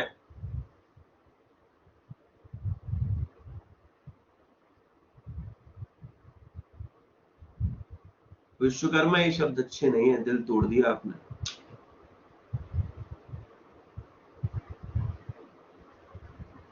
नहीं समझ में आया।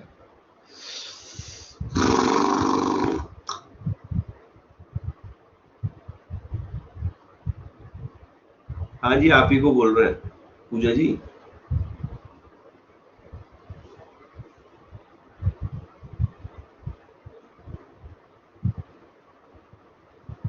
ठीक है, अब जरा ध्यान से सुनो।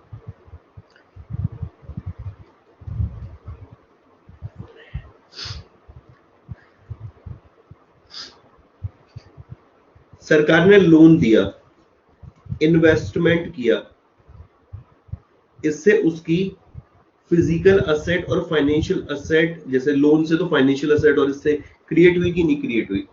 मैं थोड़ा एडवांस बताने की कोशिश कर रहा था, मेरी गलती है, बट मैं कोई दिक्कत नहीं है, उससे खत्म भी करूंगा। ठीक, ये समझ में आया? लोन दिया, इन्वेस्टमेंट किया, इससे आपकी फाइनेंशियल असेट क्रिएट हुई, ये आपके कैपिटल एक्सपेंडिचर है। यहां तक समझ में आ गया? यहां तक समझ में आ गया? ठीक है, दूसरा point, financial liability, repayment of loan, repayment of loan, ठीक है ना, रिडक्शन इन फाइनेंशियल असेट।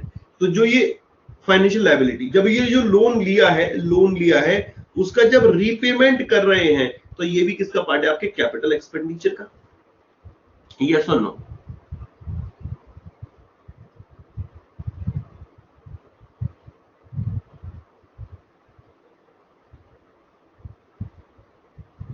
अब समझ में आ गया? मैं थोड़ा यूं समझाने की कोशिश कर रहा था कि सरकार ने जो भी ये लोन लिया था, तो ये आपका कैपिटल रिसीप्ट था, ये समझाने की कोशिश कर रहा था। जब इसको पे किया तो ये कैपिटल एक्सपेंडिचर है।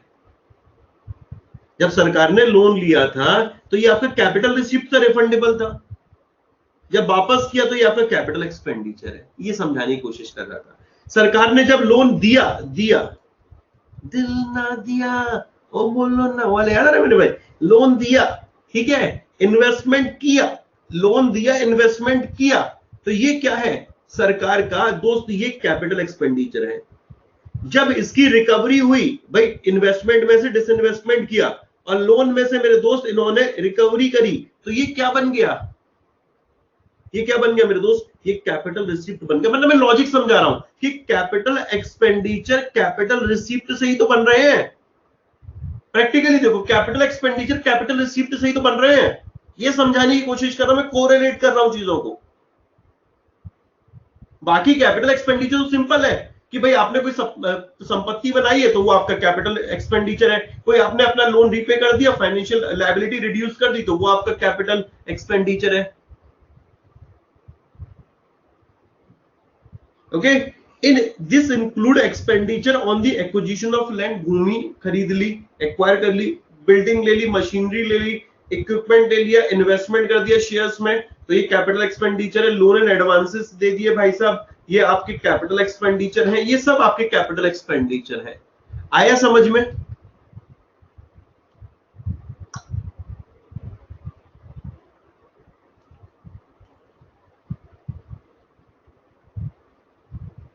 फिजिकल असेट और कैपिटल एक्सपेंडिचर का रिलेशन एक बार, कैपिटल एक्सपेंडिचर, सृष्टि सृष्टि सृष्टि मेरी आवाज आ रही है बेटा? सृष्टि सृष्टि मेरी आवाज आ रही है तुमको?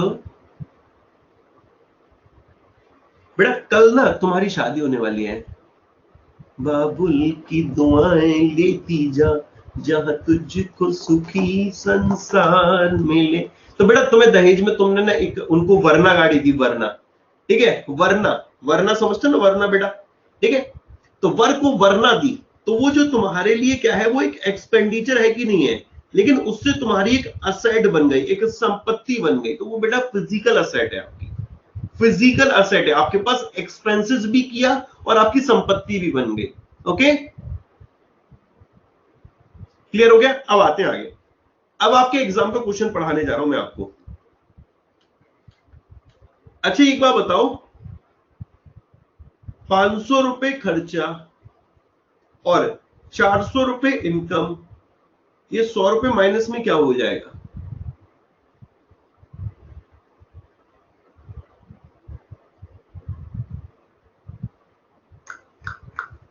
घाटा, डेफिसिट, आमदनी अठन्नी खर्चा रुपया, मूवी देखिए, आमदनी अठन्नी खर्चा रुपया।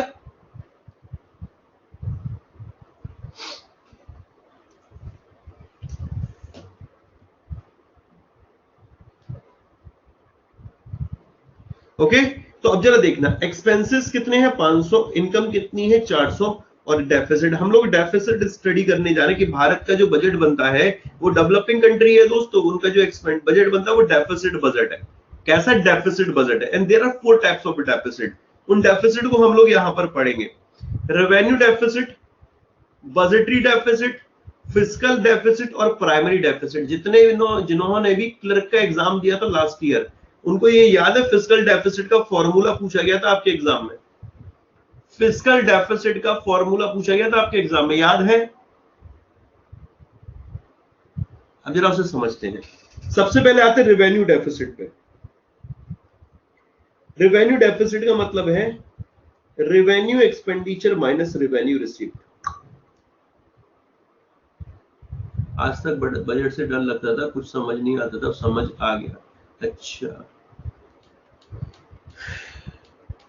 तुम हर चैप्टर में यही क्यों बोलते हो? इसमें मजा आ गया है। चलो बहुत बढ़िया। अच्छा देखो, यहां पर मैंने क्या लिया है, मैं कौन सा घाटा निकाल रहा हूं? मैं कौन सा घाटा निकाल रहा हूं बेटा? मैं कौन सा घाटा निकाल रहा हूं? राजस्व घाटा, रेवेन्यू एक्सपेंड, रेवेन्यू डेफिसिट। भाई यही तो निकाल रहा हूं मैं। तुम लोग बोलते नहीं हो यार। यही तो निकालो, रेवेन्यू डेफिसिट, सबसे पहला वाला तो निकालो रेवेन्यू डेफिसिट। तो जब रेवेन्यू डेफिसिट निकाल रहा हूं तो रेवेन्यू वाला कंपोनेंट लूंगा ना। ए भाई, रेवेन्यू डेफिसिट निकाल रहा हूं, रेवेन्यू वाला कंपोनेंट लूंगा ना। सिर्फ रेवेन्यू रेवेन्यू उठा लूं? रेवेन्यू एक्सपेंडिचर, रेवेन्यू रिसिप्ट, सिर्फ रेवेन्यू एक्सपेंडिचर उठा लूं और रेवेन्यू रिसिप्ट उठा लूं? सिर्फ दोनों उठाऊं? सिर्फ revenue expenditure minus revenue receipt उठा लूं तो कौन सा घाटा आएगा? Revenue deficit. कोई दिक्कत? कोई दिक्कत मेरे भाई?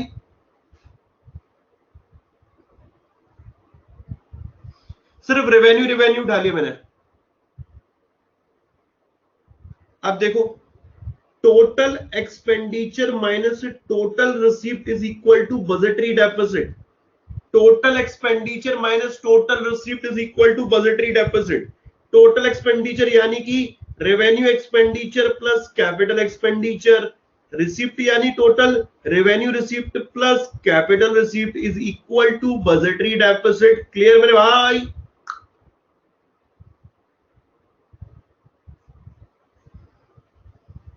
जब दोनों ले लिए, दोनों कंपोनेंट ले लिए तो वो बजटरी डेफिसिट है।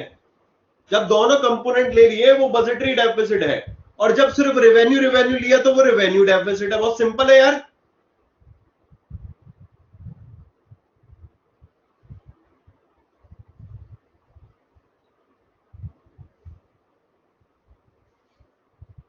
Total expenditure minus total revenue है क्या? Total expenditure minus total receipt है बेटा। Total expenditure minus total receipt मतलब अब ये टॉप वाला कंपोनेंट ले लो, एक्सपेंडिचर माइनस रिसिप्ट, ये वाला उठा लो जो टॉप पर दिख रहा है, expenditure minus total expenditure minus total receipt. अब टोटल एक्सपेंडिचर मतलब revenue expenditure plus capital expenditure.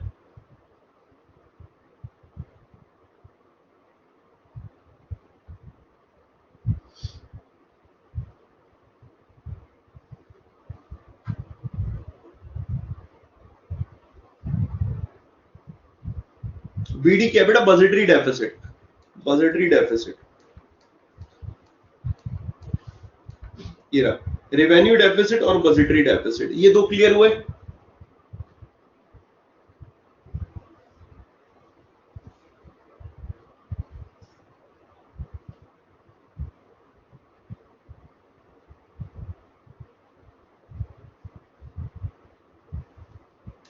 ये देखो फॉर्मूला, देखो पहला रेवेन्यू डेफिसिट का ये है, एग्जाम में आया तो टिक कर पाओगे?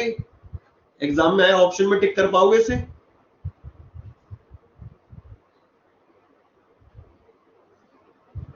दूसरा बजटरी डेफिसिट का देखो, total expenditure minus capital expenditure plus revenue expenditure minus capital receipt plus revenue receipt.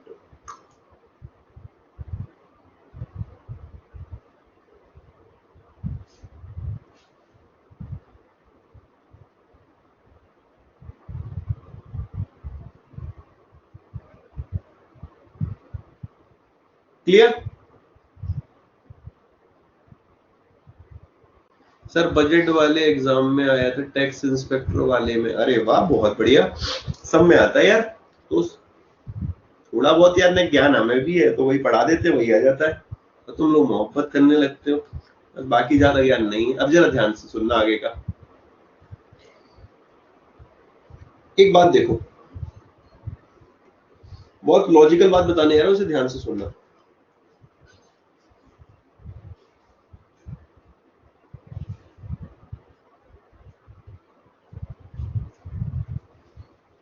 ये तुम्हारा भाई है मेरे दोस्त, ठीक है? मेरे पिताजी मेरे पास आते हैं, कहते बेटा आशीष कुछ पैसे वैसे पड़े मेरे तेरे पास? मैंने कहा हाँ पापा बिल्कुल पड़े। तो उन्होंने कहा कितने पड़े? तो मैंने बोला कि मेरे पास 1,00,000 रुपए हैं। मेरी इनकम कितनी है? 1,00,000 रुपए, ठीक है? मेरी इनकम कितनी मेरे भाई? 1,00,000 रुपए। और इस 1,00,000 रुपए में से मेरे पास जो ये 1,00,000 रुपए हैं, इसमें से मैंने जो खुद के पैसे हैं वो 80,000 है, और बाकी के जो 20,000 है वो मैंने बोरो किए हैं।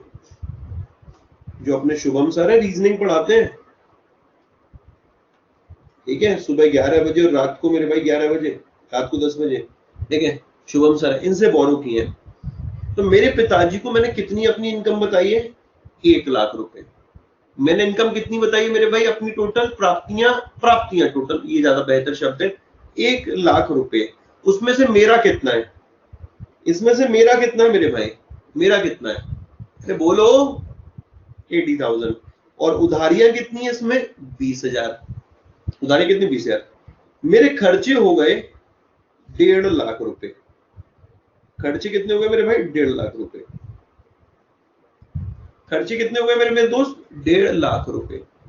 अब मैं घाटे में चल रहा हूं कि फायदे में चल रहा हूं? डेफिसिट में मेरे दोस्त, कितने के डेफिसिट में चल रहा हूं? 50,000 के, 50,000 के डेफिसिट में।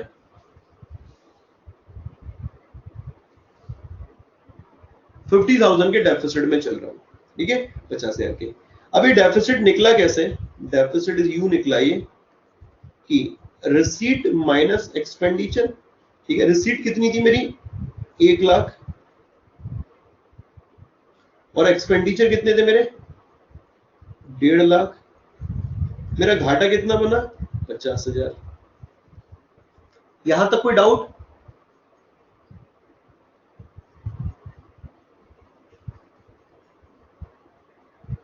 मेरे पिताजी आए कि बोलते हैं और बेटा आशीष कैसे? मैंने कहा पापा बस बढ़िया, आप बताइए और कैसा वैसा चल रहा है? कह रहे पापा, मैंने कहा पापा सही चल रहा है, सब ग्वालियर के अच्छे खासे एडमिशन हो जाते हैं और बस चल रहा है, बढ़िया चल रहा है। बच्चे Y168 कोड लगा रहे हैं तो उससे एडमिशन आ रहे हैं, अच्छे से आ रहे हैं, सब बढ़िया चल रहा है। कह रहे अच्छा, और तुम्हारे पास तुम्हारी इनकम कितनी है इस बार? मैंने कहा पापा मेरे पास 1,00,000 रुपए मेरी इनकम हुई। कह रहे तुम्हारे खर्चे कितने हुए? मैंने कहा पापा खर्चे 1,50,000 रुपए हो गए, ठीक है? मैंने कहा खर्चे मेरे भाई 1,50,000 हो गए। अरे यार तू तो बड़ा भाई, बहुत मतलब बड़ा आदमी हो गया। मैं कहा पापा ऐसा ना बोला करो, सब आपका आशीर्वाद है। उन्होंने गाल पे थप्पड़ सूद दिया। कह रहे बड़ा आदमी मैं तुझे तंज कस रहा हूँ कि तेरी जब इनकम 1,00,000 रुपए है, ठीक है, और तू खर्चे तेरे 1,50,000 रुपए हैं, तो तू कर क्या रहा है ये जिंदगी में? मैंने कुछ नहीं कर रहा, उड़ा रहा हूँ पैसा भाई साहब, पैसा उड़ाने के लिए और क्या, जीने के लिए और क्या, ठीक है? बस ऐसे ही करने लगा मेरे भाई, 2 और सूद दिए। कहते हैं तू घाटे में चल रहा, घाटे में? मैंने कहा हाँ तो नई बात क्या है, पहले भी तो चलता था। मतलब 1,00,000 रुपए तू कमाता है और 1,50,000 रुपए खर्च करता है, और तू घाटे में चल रहा 50,000 के। तो वो थोड़ा और पूछने लगे ये बता शुभम क्यों आया था? मैंने कहा पापा शुभम इसलिए आया था क्योंकि उसने मेरे को कुछ पैसे दिए थे। कह रहे कितने दिए थे? 20,000। तो कह रहे तेरे 1,00,000 तूने जो मुझे बताए थे वो 1,00,000 में 20,000 उसके थे। मैंने कहा हाँ पापा 1,00,000 उसमें से 20,000 उसके थे। तो असल में तो तेरा घाटा इसका मतलब ज्यादा है। असल में तो तेरा घाटा इसका मतलब ज्यादा है, प्रैक्टिकली बताओ, असल में तो तेरा घाटा इसका मतलब ज्यादा है। तेरी तो इनकम कितनी होनी चाहिए, मात्र 80,000 होनी चाहिए, 80,000 होनी चाहिए। या तुझको ये जो 1 लाख है, इस 1 लाख में से तुझे ये 20,000 जो है बोरोइंग वाले, बोरोइंग, ये 20,000 जो है ये जो बोरोइंग वाले हैं, इनको तुझे एक्सक्लूड करना चाहिए। यस और नो, यस और नो मेरे भाई। जो 20,000 जो है ये तुझे एक्सक्लूड करना चाहिए। यूं कहें कि 1.5 लाख रुपए तेरे एक्सपेंसेस हैं, और इसमें से तुझे क्या करना चाहिए, 1 लाख रुपए में से तुझे 20,000 रुपए क्या करना पड़े, तेरे को एक्सक्लूड करने चाहिए। भाई ये तेरे पैसा, ये तेरी इनकम थोड़ी है, ये तेरी प्राप्तियां थोड़ी है। तू उधारियों को क्यों अपनी इनकम मानना है, तू अपनी उधारियों को क्यों तू अपनी इनकम मानना है, बताओ मेरे दोस्त। रियल में अगर कोई, रियल में अगर कुछ बनना चाहिए, रियल में अगर सच में बनना चाहिए डेफिसिट, तो वो 70,000 बनना चाहिए कि 50,000 बनना चाहिए, 70,000 बनना चाहिए कि 50,000 बनना चाहिए, 70,000। यू ऑल आर एग्री, सबके सब एग्री हो, सबके सब एग्री हो। इसका मतलब ये उधारियां जो है 20,000 जो शुभम सर का पैसा उधारी वाला है, ये मुझे अपनी इनकम नहीं काउंट करनी चाहिए, ये मुझे अपनी इनकम नहीं काउंट करनी चाहिए। बिल्कुल यार दोस्त, यही सरकार कर रही थी, लेकिन सरकार ये जो 20,000 आ रहे थे इसको अपनी इनकम काउंट कर रही थी, तो उसका जो घाटा दिख रहा था वो घाटा कम दिख रहा था। असल में यार दोस्त हो क्या रहा था कि ये जो समझने की जरा कोशिश करना, मैं जो समझाने जा रहा हूं अब तुम लोगों को, सरकार क्या कर रही थी कि ये जो बजटरी डेफिसिट है, ये जो बजटरी डेफिसिट निकाला, वो कैसे निकाला, total expenditure minus total receipt. भाई total expenditure minus total receipt, और टोटल एक्सपेंडिचर में आ गया आपका capital expenditure plus revenue expenditure, और टोटल रिसीप्ट में आ गई आपकी कैपिटल रिसीप्ट और रेवेन्यू रिसीप्ट। अब कैपिटल रिसीप्ट में क्या क्या आएगा मेरे भाई, इन्वेस्टमेंट भी आएगा, बोरोइंग भी आएगी, और इसमें रिकवरी ऑफ लोन आएगी। क्या बोरोइंग वाला कंपोनेंट आना चाहिए, क्या बोरोइंग वाला इसमें कंपोनेंट आना चाहिए, क्या बोरोइंग वाला कंपोनेंट आना चाहिए। ये बोरोइंग वाले को हमने बोला डेट क्रिएटिंग कैपिटल रिसीप्ट, क्या ये आना चाहिए कि नहीं आना चाहिए, नहीं नहीं नहीं नहीं नहीं आना चाहिए भाई। अब क्यों आना चाहिए, एक बात बताओ, जब तुमने यहां पर ये बोला कि जब उधारियां नहीं आशीष गौतम की इनकम में आनी चाहिए, तो यहां पर इनकम में फिर क्यों तुम बोल रहे हो कि उधारियां आनी चाहिए, इनकम को, उधारियों को इनकम माना जाना चाहिए, क्या उधारियों को इनकम माना जाना चाहिए कि नहीं चाहिए मित्रों।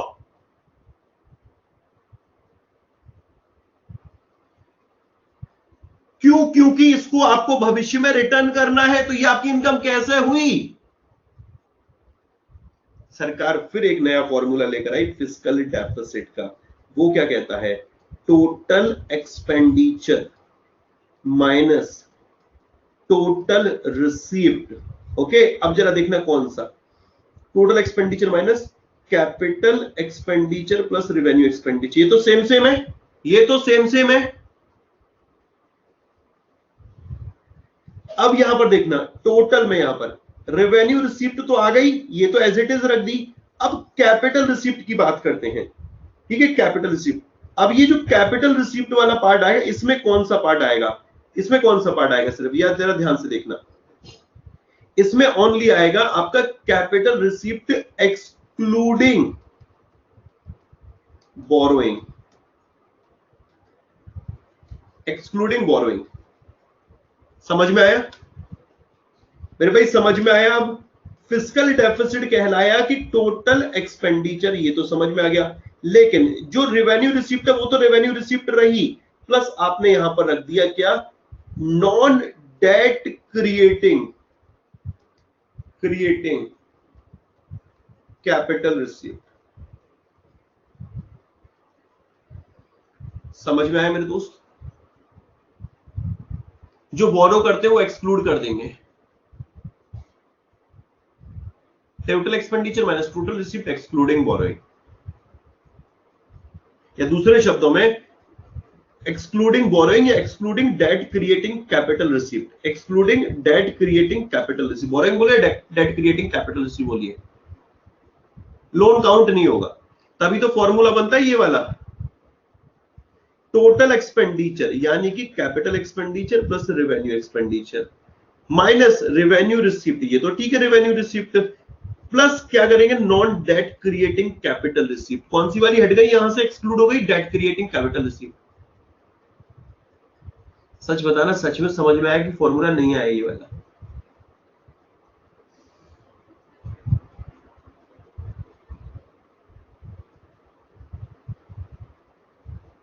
थोड़ा थोड़ा, कुछ कह रहे हैं नो, कुछ कह रहे हैं यस, मुझे समझ में आ गई। अच्छा एक काम करना, इस यहीं पर होल्ड करना, राजकोषी घाटा भी नहीं पड़ा रहा, 4 हो चुके हैं, अपने पास 15 मिनट ही बाकी हैं। आराम से तुम रेस्ट करो, आराम से पढ़ना। नेक्स्ट क्लास जो होगी बजट पार्ट 2 उसमें बताऊंगा मैं, इसे रीड कर लेना।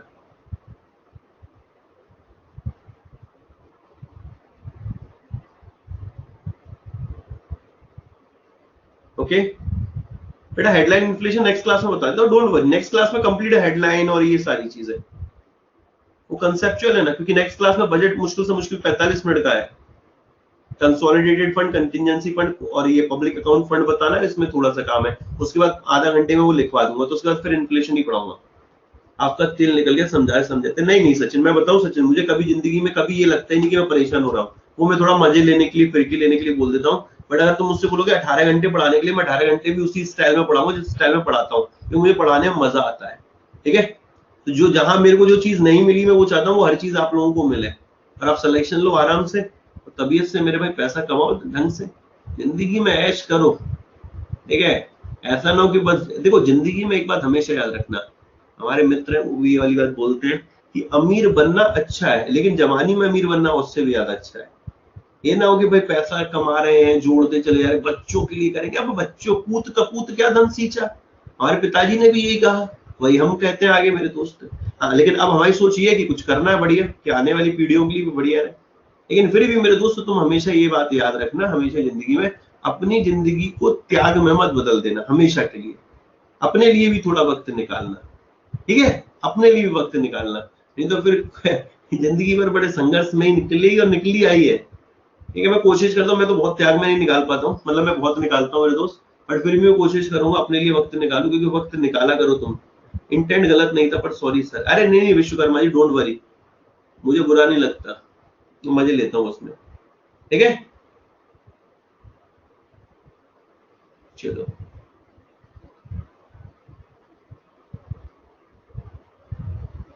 राधे राधे दोस्तों, अपना ख्याल रखिएगा।